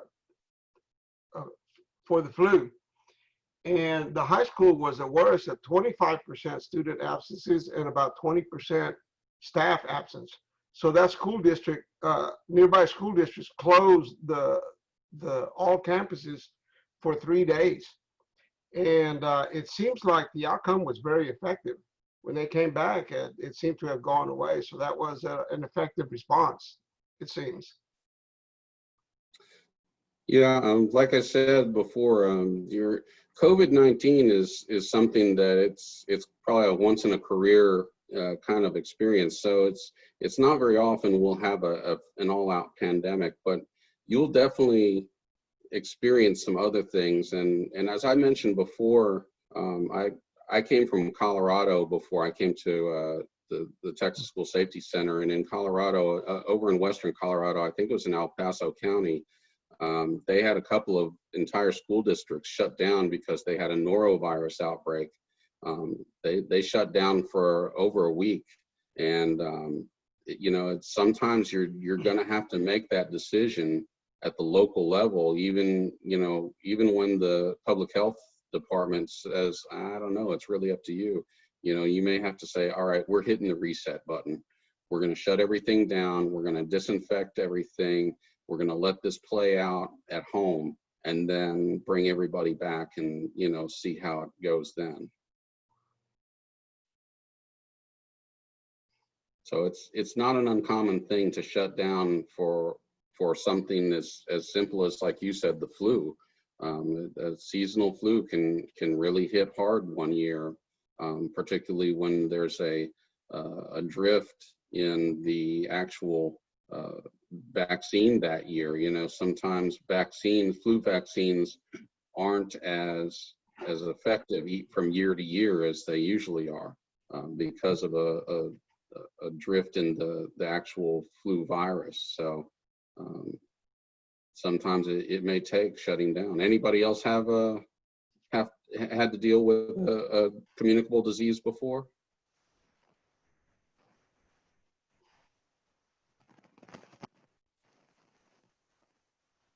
Okay. I can give one other example. I came from a university campus in Denver before I came here, and we had an incident of C. diff, which is a really bad lower intestinal disease, and it's spread by fecal to oral transmission. And you know, by the time we found out about one of our students at the university that actually tested positive for it, we only had a few hours to shut down different classrooms. We had to find out where that student had been, what he had touched, you know, anybody he had been in contact with. And we had to, you know, I had two phones. I had one phone, my cell phone, and then my landline phone, both talking to two different people at the same time. I was talking with environmental services and the operations manager and the curriculum manager, to find out, first of all, where that student had gone, what they had touched, everything. You know, we had to shut down parts of buildings and everything and go in and sanitize them. We had to move classes from one classroom to another because we couldn't get them sanitized in time for the next class. So, you know, there's a lot of things that can happen like that, you know, that you're just not prepared for. And it wasn't too long after that we revised our communicable disease plan to address some of the problems, some of the lessons learned that we came up with from that particular event. Yeah, for me, I think that the lesson learned from any of these types of events are fast decisions and fast responses. Yeah, absolutely. And all the more reason to have a good communicable disease annex that you can go to for reference, because there's so many things you're just not going to think about. You know, you're trying to make the best decisions you can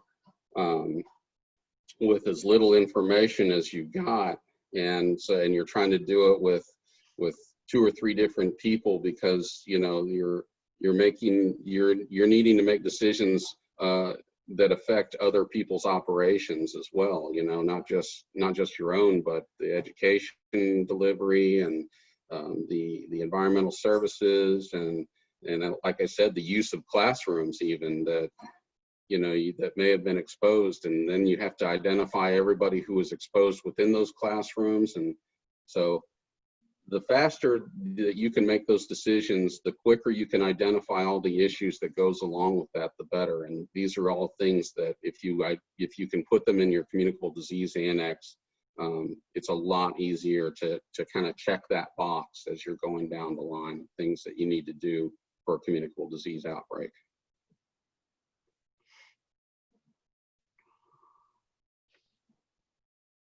Okay, so again, we've been going steady for about an hour. Let's go ahead and take 10 minutes, and then we'll come back and we'll go over recovery and we'll also do a little run through of the Communicable Disease Annex template that the Texas School Safety Center has put out.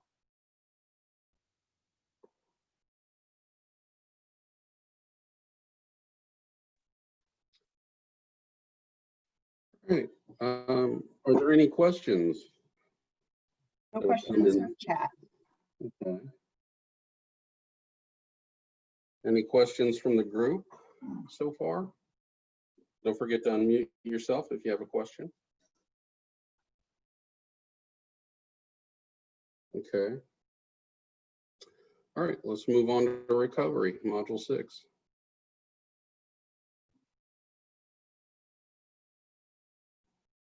So because of, when you're addressing recovery in your Communicable Disease Annex, because of days, weeks, or even months that may have been lost, or social distancing that may have been affected, the amount of face-to-face instruction, you may have to adjust your educational calendar. And again, this is nothing new. Everybody here has already been doing that. But again, it may be something you want to address in your plan. Any kind of lessons learned or best practices that you found when having to revise your calendar, it may be something you want to put in your Communicable Disease Annex that helps you remember this if we have to do this again, which, as much as I hate to say it, we may have to do this again. Right now, we're only in the first wave of the COVID-19 incident, and typically pandemics have 2 or more waves that they have to deal with, and the second one may not even come until after we've already got a vaccine for the first wave, because unfortunately viruses, they mutate. That's what they do. So we may have to deal with this again at some point. So it's definitely good to anything that you've learned from this particular response and recovery, anything that was a best practice that worked really well, or something that you can say, wow, that we didn't get any guidance from that at all. We had to make our own decisions. That might be a good thing to put in our plan. Anything like that is good to document. That'll help you or your predecessor for next time. So we talked about preparedness communications. We talked about response communications. Let's spend a little time on recovery communications. Following a communicable disease event, it's important to communicate with parents and community stakeholders to restore public confidence in the safety of the school environment and the future of the schools and the student success. And I mean, that's really what your recovery communications is doing. You want to reassure the community. You want to make sure that you're reaching out to the parents, the community, community leaders, and elected officials, and again, making sure that the main theme of recovery communications is that you are restoring their confidence that the school is a safe place to come back to, and that you are taking the steps to make sure that everybody's personal safety and health is what it is. I don't have a template or a press release for this, because recovery communications can be a lot of different things. It may be phased recovery, as it is here for COVID-19. As I mentioned, we may have this event may have us going back to temporary closure of schools for a second wave of this particular pandemic. And I mean, it's just the way it is. Unfortunately, we don't control the virus. The virus has its own mind, and it's gonna run its course. So we need to make sure that we are constantly communicating with whatever information we have, that we are making sure that we're keeping our community stakeholders in the know, and just, again, being just like every one of the other communications, we want to be factual and we want to be consistent, and make sure that it's not the rumors that are taking over the communications. And the parents are going to listen to you first. They're not gonna be taking hints from TEA or from anything else. They want to hear from their own school district on what's going on. So whatever decisions that you're making, make sure that you're putting those communications out through your website, through social media, through press releases, and that you're being, again, factual and consistent, and you're working with your public health authority as well.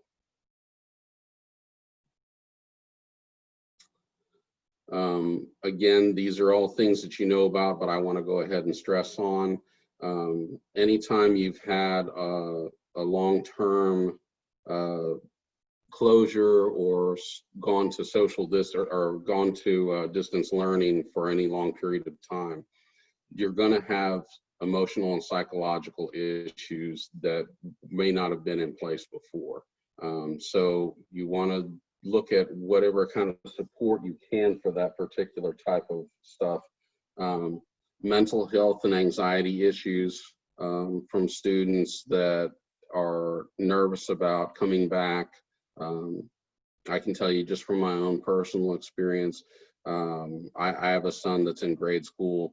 He's probably just as anxious about coming back as he was when we first switched over to distance learning. Now that he's gotten to a point where he feels comfortable with distance learning, there's actually a new level of anxiety. Well, what is it going to be like coming back into the school district, coming back around people again, coming back during an uncertain time. So mental health and anxiety issues are definitely going to be there, even in students that didn't have them before.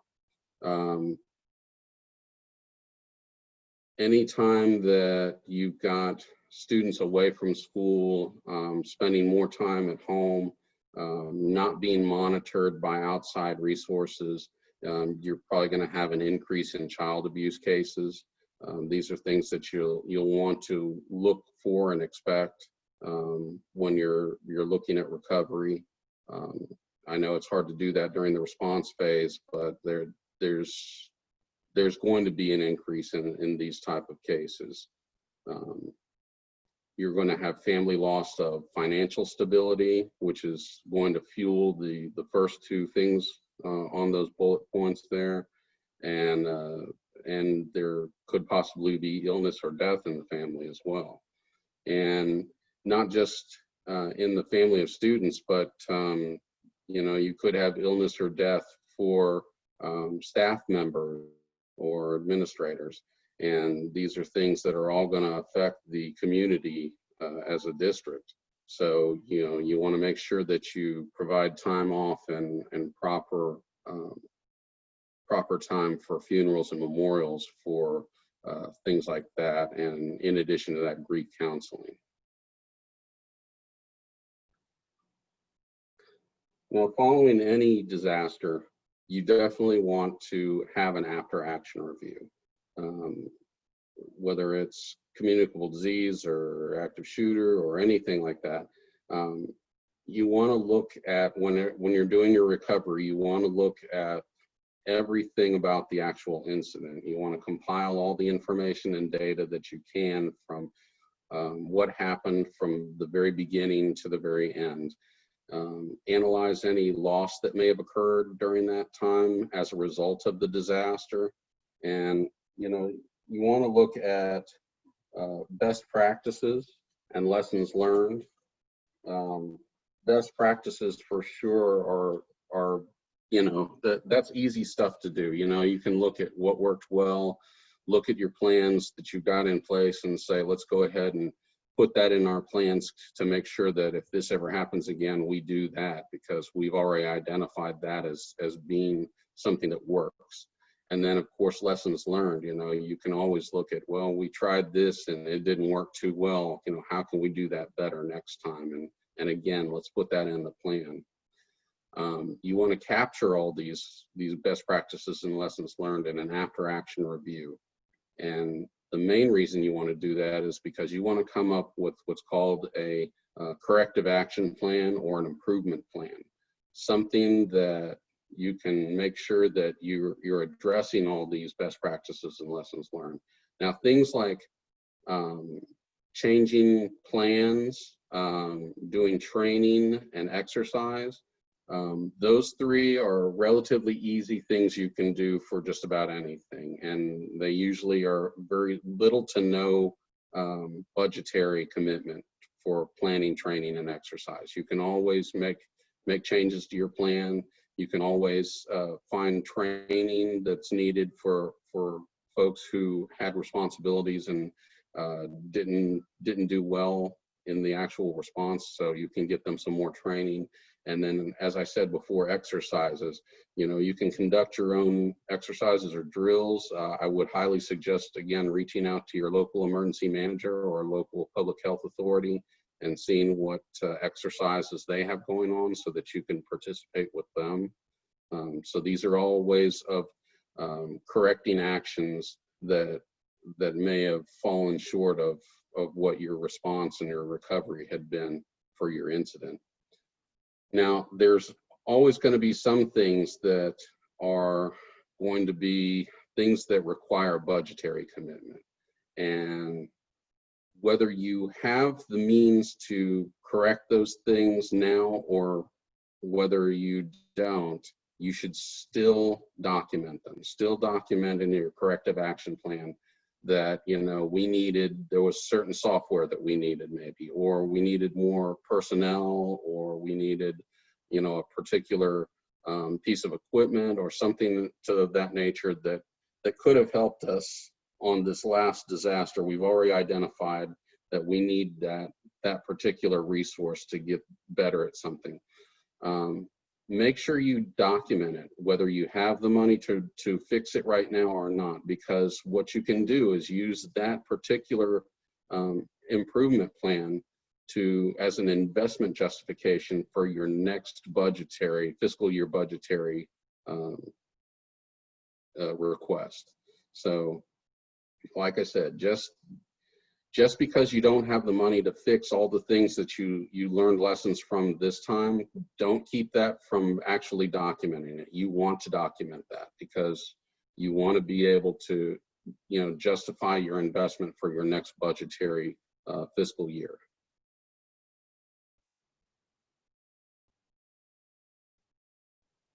So, were there any things that happened during this COVID response so far that you would like to put in place as corrective actions should you have to deal with this again? And this is for open discussion. Please unmute yourself if you'd like to talk. Were there any corrective actions that you'd like to take place, and what are they? I'll go. One of the things, we had it in our continuity of operations plan for distant learning, but we never had it really fleshed out. We just had it as a comment, something to work on. So we definitely now have lots of materials to update all of our plans for both the communicable diseases and our continuity of operations with how to go to distant learning and what that looks like. Yeah, that's great. Yeah, unfortunately, there's no better way to learn than, well, I mean, there's lots of better ways to learn, but there's no more better way to really drill it into your operations than actually having to do it. And a lot of us found that out during this COVID-19 response. You know, I'm curious as to when we all received the order that we had to switch over to distance learning, Did everybody have enough time to come up with distance learning operations, or did it take longer than you expected to switch over to that?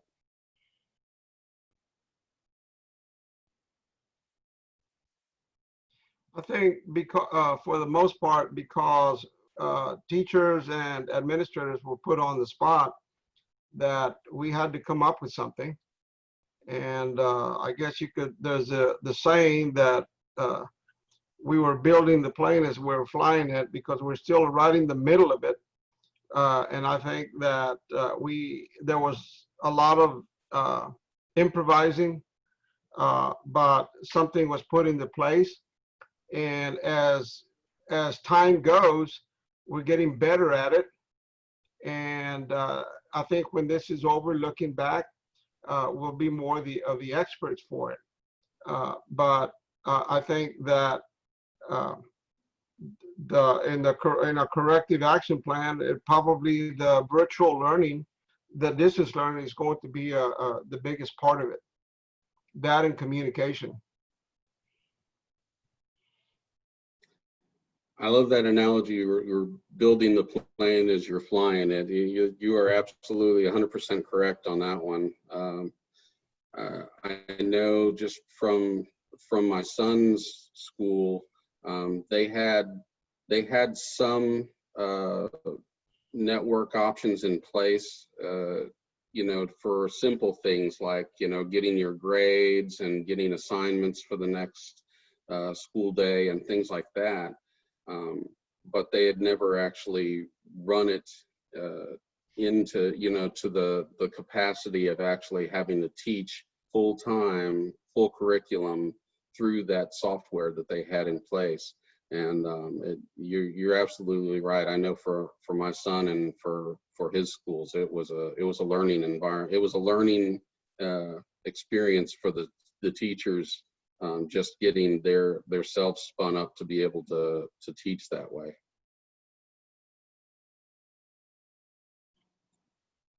All right. Any other corrective actions that anybody can think of?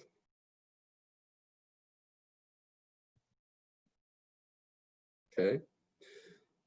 So the rest of this is just I want to bring up some resources. All of these links here should be on your situation manual for different resources for helping you build your Communicable Disease Annex and different resources to provide some of the content for that, as well as our Communicable Disease Annex template that we have for the Texas School Safety Center.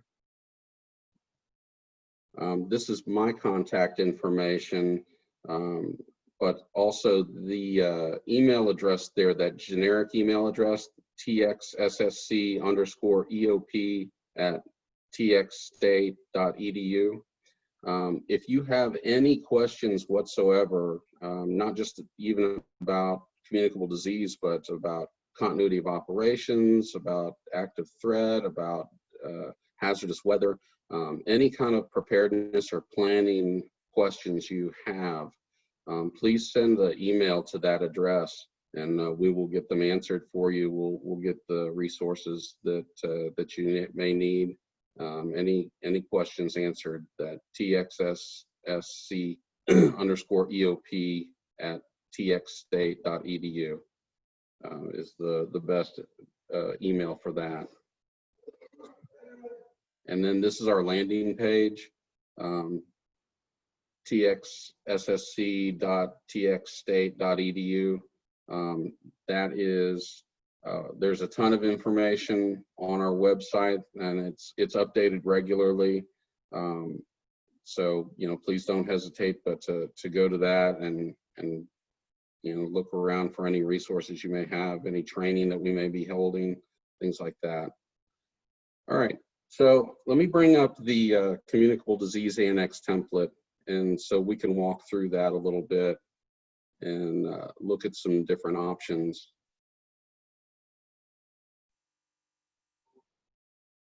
Okay.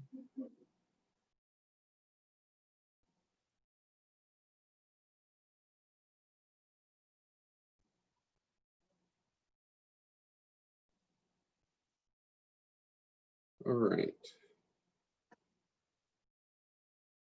So this is the annex that we have on our website for communicable disease.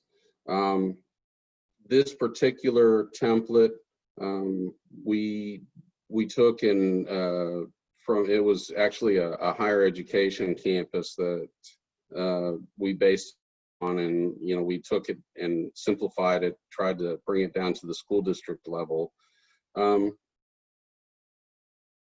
A lot of what's in here is boilerplate information, and I want to stress to you that when you do use any of our templates, that make sure you read through them very well, and not just go through them and do a global find and replace, wherever it says XYZ, and putting in your school district name, but actually read through them and make sure that it pertains to you. Make sure that the resources that are mentioned are actually resources that you have and you can use. And also, this template, again, it is probably the basic minimum amount of information that you can put in a plan. So make sure that you're putting information in here that's going to be helpful to you, because just by going in and replacing XYZ with your district name, that's not necessarily going to help you. This needs to be your annex, an annex that you can pull off the shelf and you can, train your people on and you can use during a crisis. And if all it's got is just a bunch of basic boilerplate information, that may not be as helpful to you.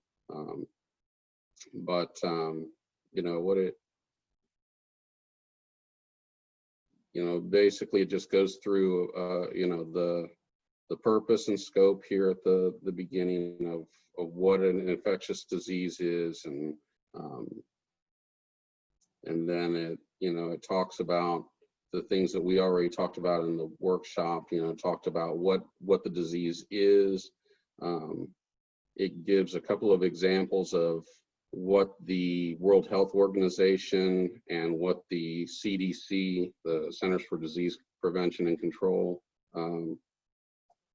have as far as guidance goes, which isn't a lot.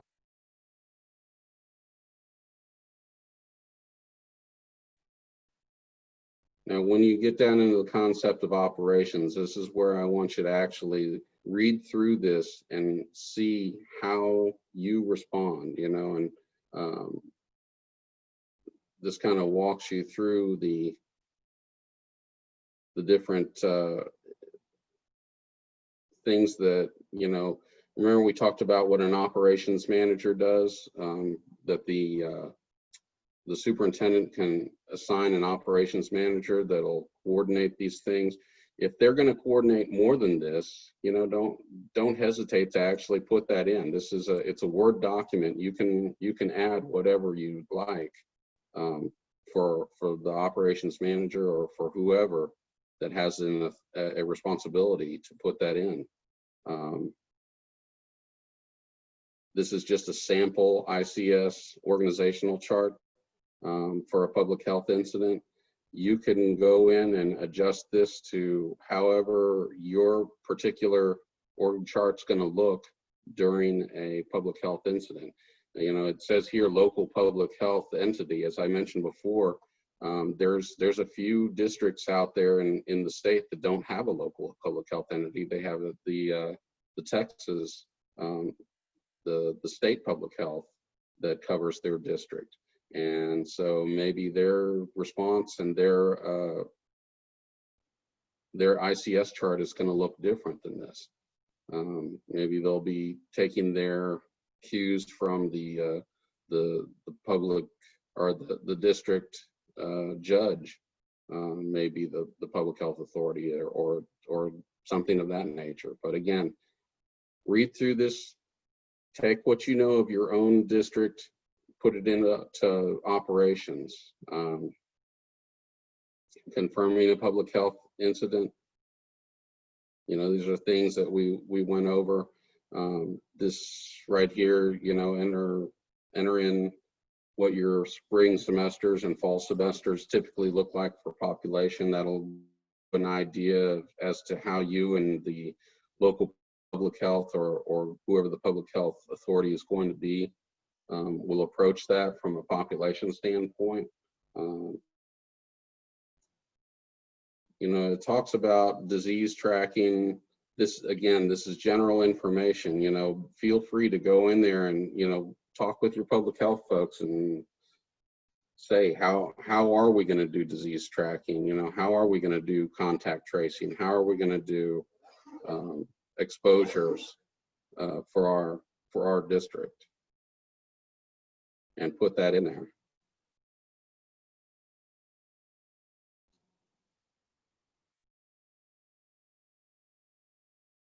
Communicable disease response protocols.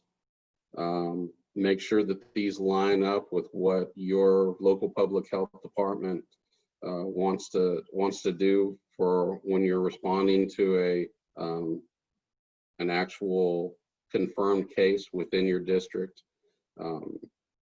And remember, like I said, if you pre-establish these relationships with your public health authority, sometimes you can maybe, you know, schedule a time with them. Say, listen, can we have a meeting for a couple hours and you come over and look at our communicable disease plan and see what we're missing? How would you respond to this if we had one of these disease outbreaks at our school?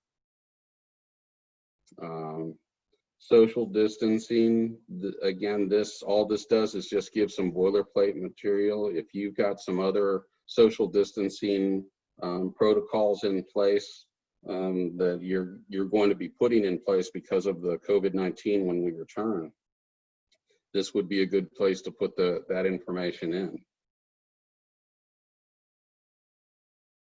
Isolation protocols. Remember, we mentioned, you know, who has the authority to enforce isolation and quarantine, who has the authority to enact a state of emergency in your community. That's a good place to put these things in here under isolation protocols. Cleaning protocols. Remember, this is generalized boilerplate information. It may be different for every single communicable disease that you come across. You could even put in here a little, hold on a second.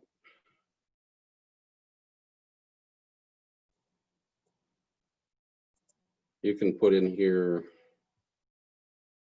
things like norovirus, disinfecting protocols. And you get some protocols from that EPA list for disinfecting norovirus, if that's something that you've had to deal with before. You know, same thing with pertussis. You know, you can put in protocols for disinfecting for pertussis protocols.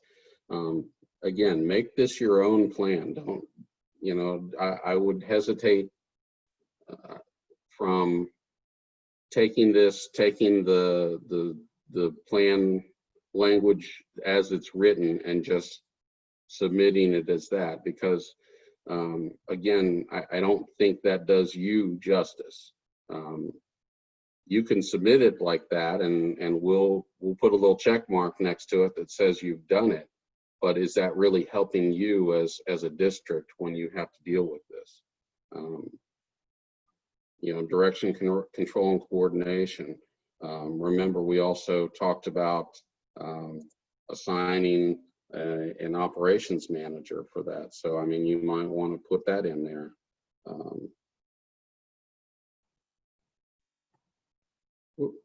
That's not what I wanted.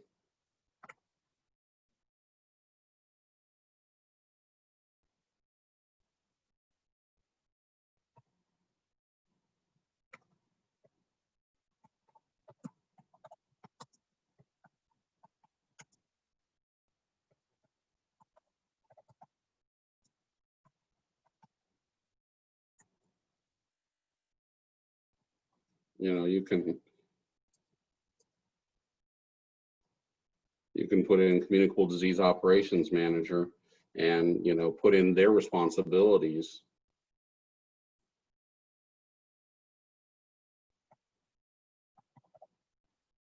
Their responsibilities during the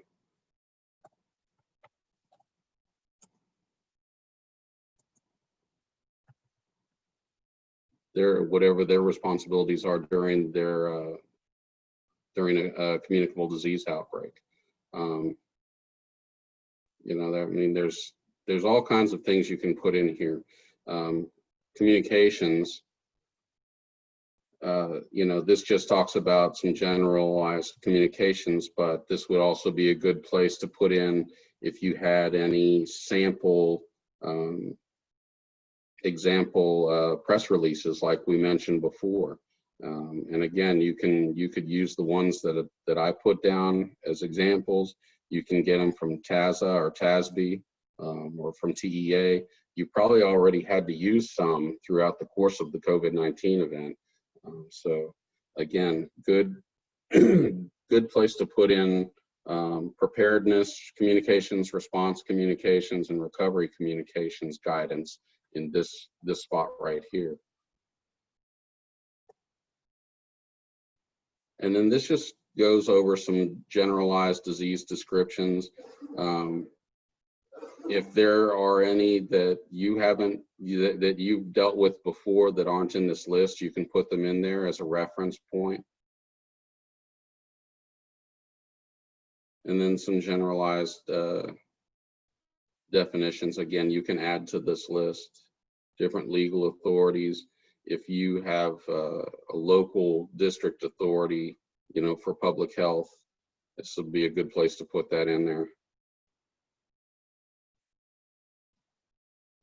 Okay. Are there any questions about the template?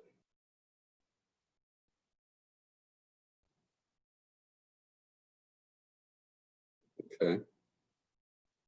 I'm gonna go ahead and exit out of that. All right. So we're pretty much done with the workshop. Now, are there any questions that you may have for the Readiness Division about anything as far as operations, emergency operations plans, any kind of planning or preparedness measures that you may be doing at your school? And don't forget to unmute yourself.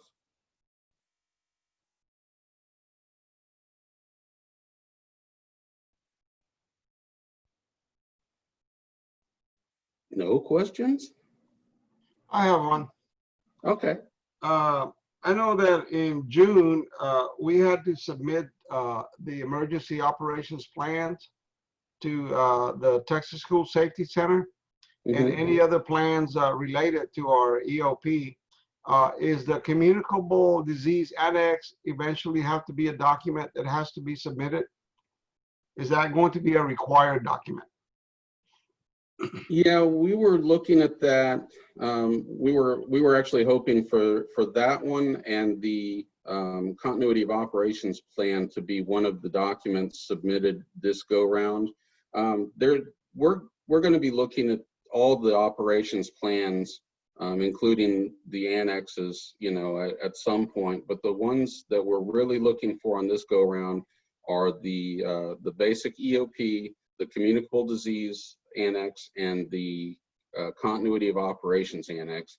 And the main reason we're hoping to get those in place and get something in place for some of the schools is because we know right now we are in the throes of the COVID-19 event, and that's going to continue for probably the next several months, unfortunately. So that's something we'd like to see all schools have at least a basic format in place so that they've got something that can help them through this event. Stacy, do you have anything to add to that? Yes, of course, my name is Stacy Wright. I'm a supervisor with the Texas School Safety Center, School Safety Readiness Division. And first of all, I'd like to thank everybody for participating today, and thank you, Eric. Eric the Machine Leith, as I call him, the Machine for our Texas term because of his quality and quantity of work he turns out. And great job, Eric. Thank you today for doing this. Appreciate everybody being here.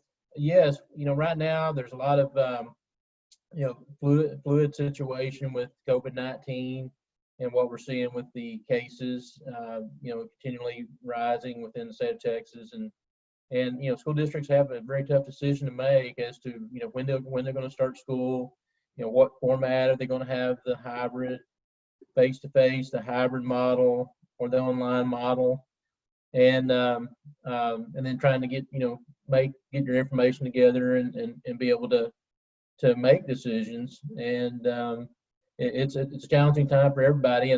But having a COVID-19 appendix under your Communicable Disease Annex, I think is very important. I also believe that in communicable disease in general, we shouldn't forget communicable disease in general, because measles is something we still have concerns about. We still have concerns about chicken pox. We still have concerns about MRSA, Staph aureus infections, and norovirus, as Eric mentioned earlier. So when we look at Communicable Disease Annex, under your appendices down below it, you typically will have your individual diseases that are most common in the school setting, or maybe it could be Shigella, measles, mumps, COVID-19, of course. But having those in there as appendices and how you address each one and what your protocols are, I think is very important. And there's reporting requirements as well that are required for communicable diseases in Texas. So having those information in their handy and ready is a good idea to keep in mind as well. And the one thing I want to bring up is we've been reviewing some of the plans that have been submitted to us, and some of them are very, very basic, and we understand. I mean, you've had a lot on your plate with COVID-19 and having to switch to distance learning, and all of a sudden you've got Texas School Safety Center asking you for plans and things like that, and so we're not. Trust us, we understand that some of you may only have a basic plan, some of you may not have any plan yet, and that's okay. We want to encourage you to get some of these things in place, because first of all, something is better than nothing. And the second thing I want to bring up is that planning is a continuous process. So just because you put a quick basic plan together this year doesn't mean that next year, on your revision, you can't do more, you can't add to it, things that lessons learned and best practices from the COVID-19 event will help you create your plan better next year. So again, if this year all you can do is get a basic plan in place that doesn't address every single aspect, that's fine. Just getting something in place and then something you can build off of is always the best way to do things. Because like I said, we understand that a lot of you wear 5 different hats at the superintendent's office level, and we get that. So all I can tell you is please do your best, do your very best to get something in place if you don't have something.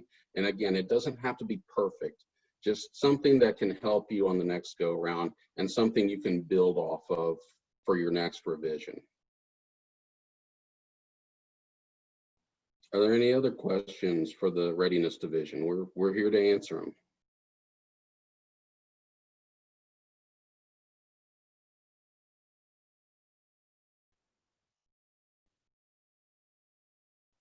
Wow, Stacy, I'm good.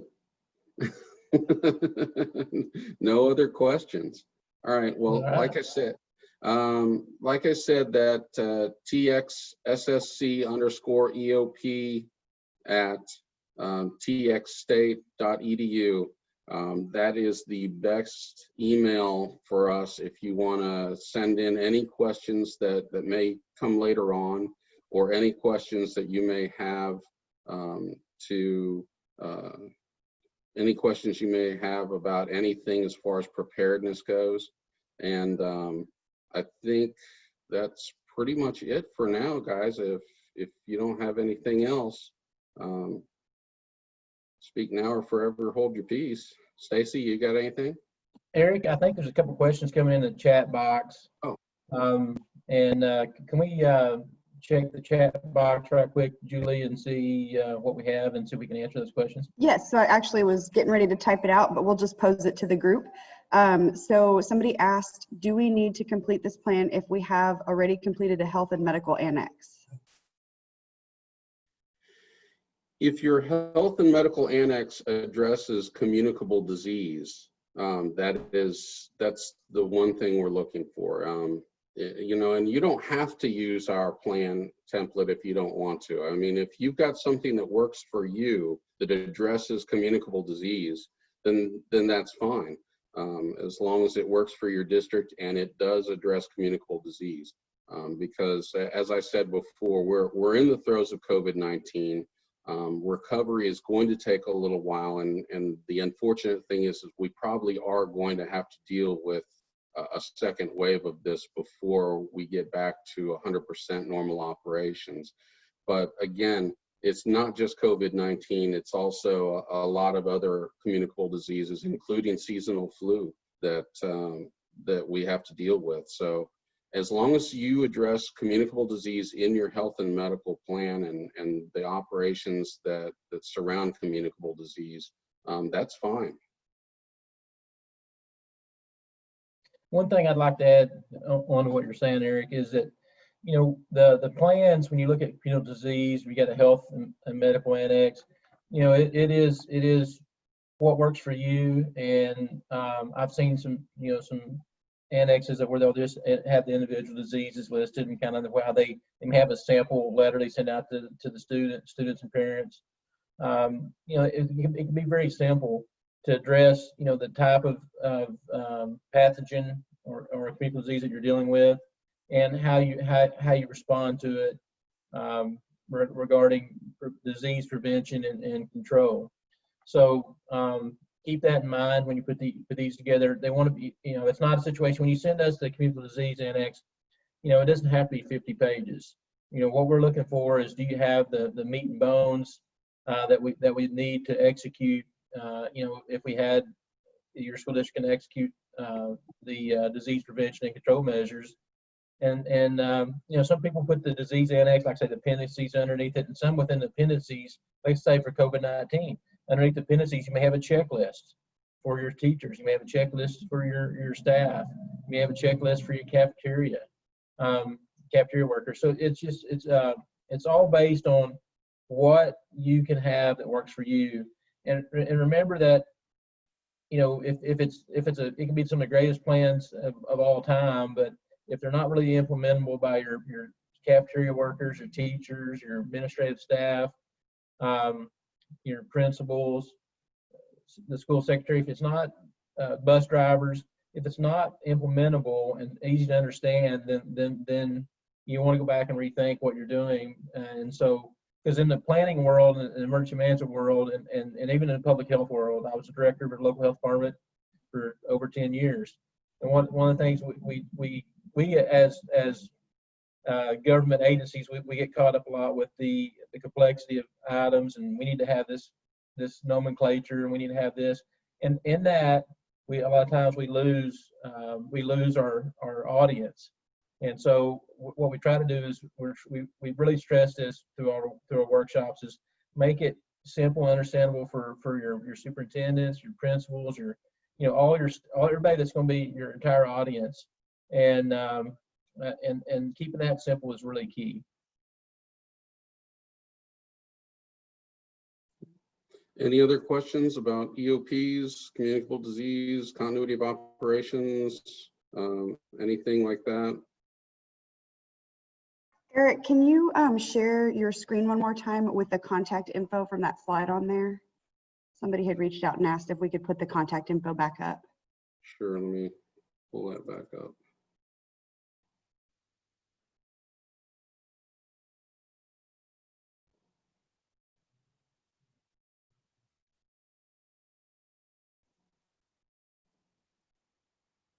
Stacy, do you want to maybe kind of explain? We're getting a lot of questions about feedback for the EOPs that have been submitted and when they'll hear. I've already addressed in the chat that we will, for those that did not submit CDA or COOP, we will reach out to them and provide them with the link they can resubmit it at. But if you maybe want to give a little rundown on like the actual EOP process. Yes, thank you, Julie. Currently, like I say, our staff, Julie, I've got a great team, first of all. I have Julie Puzon and Matt Collins and Andrew Cox and Eric Leith on my team. So I'm blessed with a lot of knowledge and a great staff who have been working through these EOPs at a very good pace. And then we have another team that has a specialist, and Josh Carmouche is the supervisor for the other team, and they're doing a really great, superb job of getting working through these EOPs. So right now we're probably, I think we got close to 600, like 593 when I looked this morning, of independent school districts, of about 1,220, 29, something like that, over 1,200 independent school districts that have submitted their EOPs to us. And I think we're through probably 300 plus of those when we're doing a 10,000 foot overview. And so we're looking for specific things that we're going to comment on. And the CDA, the Communicable Disease Annex, and the Continuity of Operations Plan are two that we're really focusing on. Right now with the reviews, like I said, I think we're about 300, got 300, that have initial reviews. So what will happen is hopefully our IT people are currently working on a link that we can come back in for resubmittal into what we call our EOP container. So I would expect that hopefully in the next couple of weeks we'll send a mail out of those first probably 300 or so. And if you have a deficiency in your Communicable Disease Annex or Continuity of Operations Plan, we'll be asking for more information. If it's just like with your general EOP, say you don't have an active shooter annex, we'll probably note it and say, hey, you don't have an active shooter or active threat annex, as we call it. So I want to try to get everybody to think about active threat, because active shooter, we typically go right to our mental aspects, but active threat takes in, you're taking a bomb situation or a knife situation, not necessarily have to be an active shooter. So keep that in mind. But what we're working for right now is to get these out in the next couple of weeks. So right now we're thinking the next couple of weeks probably, and then once we get those out, then we come out to in a format, ask for more information, and then we'll ask you to resubmit the information to us for further review on the Communicable Disease Annex and the Continuity of Operations Plan. So I'm saying about 2 weeks. It's not a firm situation. They're working. I know they're working on it, but I'm kind of thinking somewhere in that time frame. So don't hold me to 2 weeks, because like I say, it's still pretty fluid. But I think we're getting pretty close. And one thing I want to bring up is that there's probably going to be a lot of folks that'll come back with a deficiency or something like that. And as I mentioned before, don't take that personal. There are certain things we're looking for in the current EOPs that are just to try and make your EOP better, to make your plans better. And again, as I mentioned, planning is a continuous cycle. We don't just write the plan, stick it on the shelf, and we're done with it. That's not how emergency planning works. We write the plan, we train on the plan, we exercise the plan. Unfortunately, sometimes we have to respond with the plan, and then we look at what happened, what we did well, what we could improve upon. We go back to the plan, we make adjustments to it, and then it just starts the cycle all over again. So again, if we send something back that says it's deficient, or that, again, don't take it personal. There's certain aspects we're looking at specifically on, as Stacy said, on this time around, and it's all right. And if also this plan, if this time around your plan comes back with no comments whatsoever, that doesn't necessarily mean it's perfect and, you know, we've got nothing to say about it. It just means it didn't have the elements that we were focusing on right now. It just means that you know, you had an active threat policy, you had a railroad policy, you had a continuity of operations, you had a Communicable Disease Annex. You had those things that we were looking for this time around, but on the next time around that we're going to be looking at these, maybe next year, we may do a deeper dive and to make sure that it's addressing some of the things that are on the newest revision of SB 11 and TEC 37108. So, you know, there's a lot of factors that go into this, but just again, keep in mind, please don't take it personal. Please, you know, don't get too wrapped around the cogs on it. Just make sure that, you know, you're constantly improving. That's the one thing we definitely want to reinforce, is that you're constantly improving your emergency response plans so that they work better for you. Yeah, I'd just like to add what Eric says. Right now, we're doing what we call a 10,000 foot overview, which takes in, there's about 7 items we're looking for specifically. And our plans are, once we get through the 1,200 and plus school districts, then we plan on doing, you know, probably sometime in 2021, start on, you know, as soon as we can, start on a more in-depth review of these plans that's been submitted, so that we can address your plan as a whole. And keep in mind, like I said, this is not a I got you type situation. We're out to help you. And I know that you hear that term, we're the government, we're here to help. Well,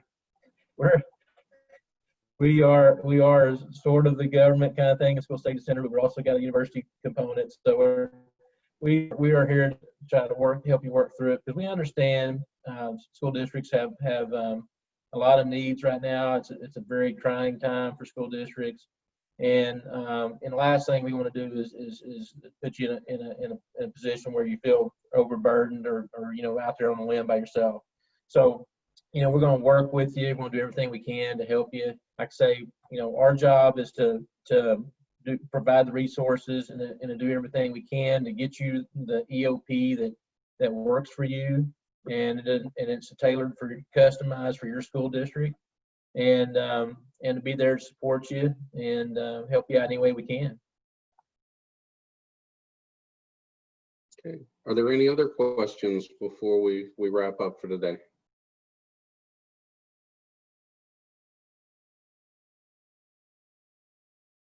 Okay, folks.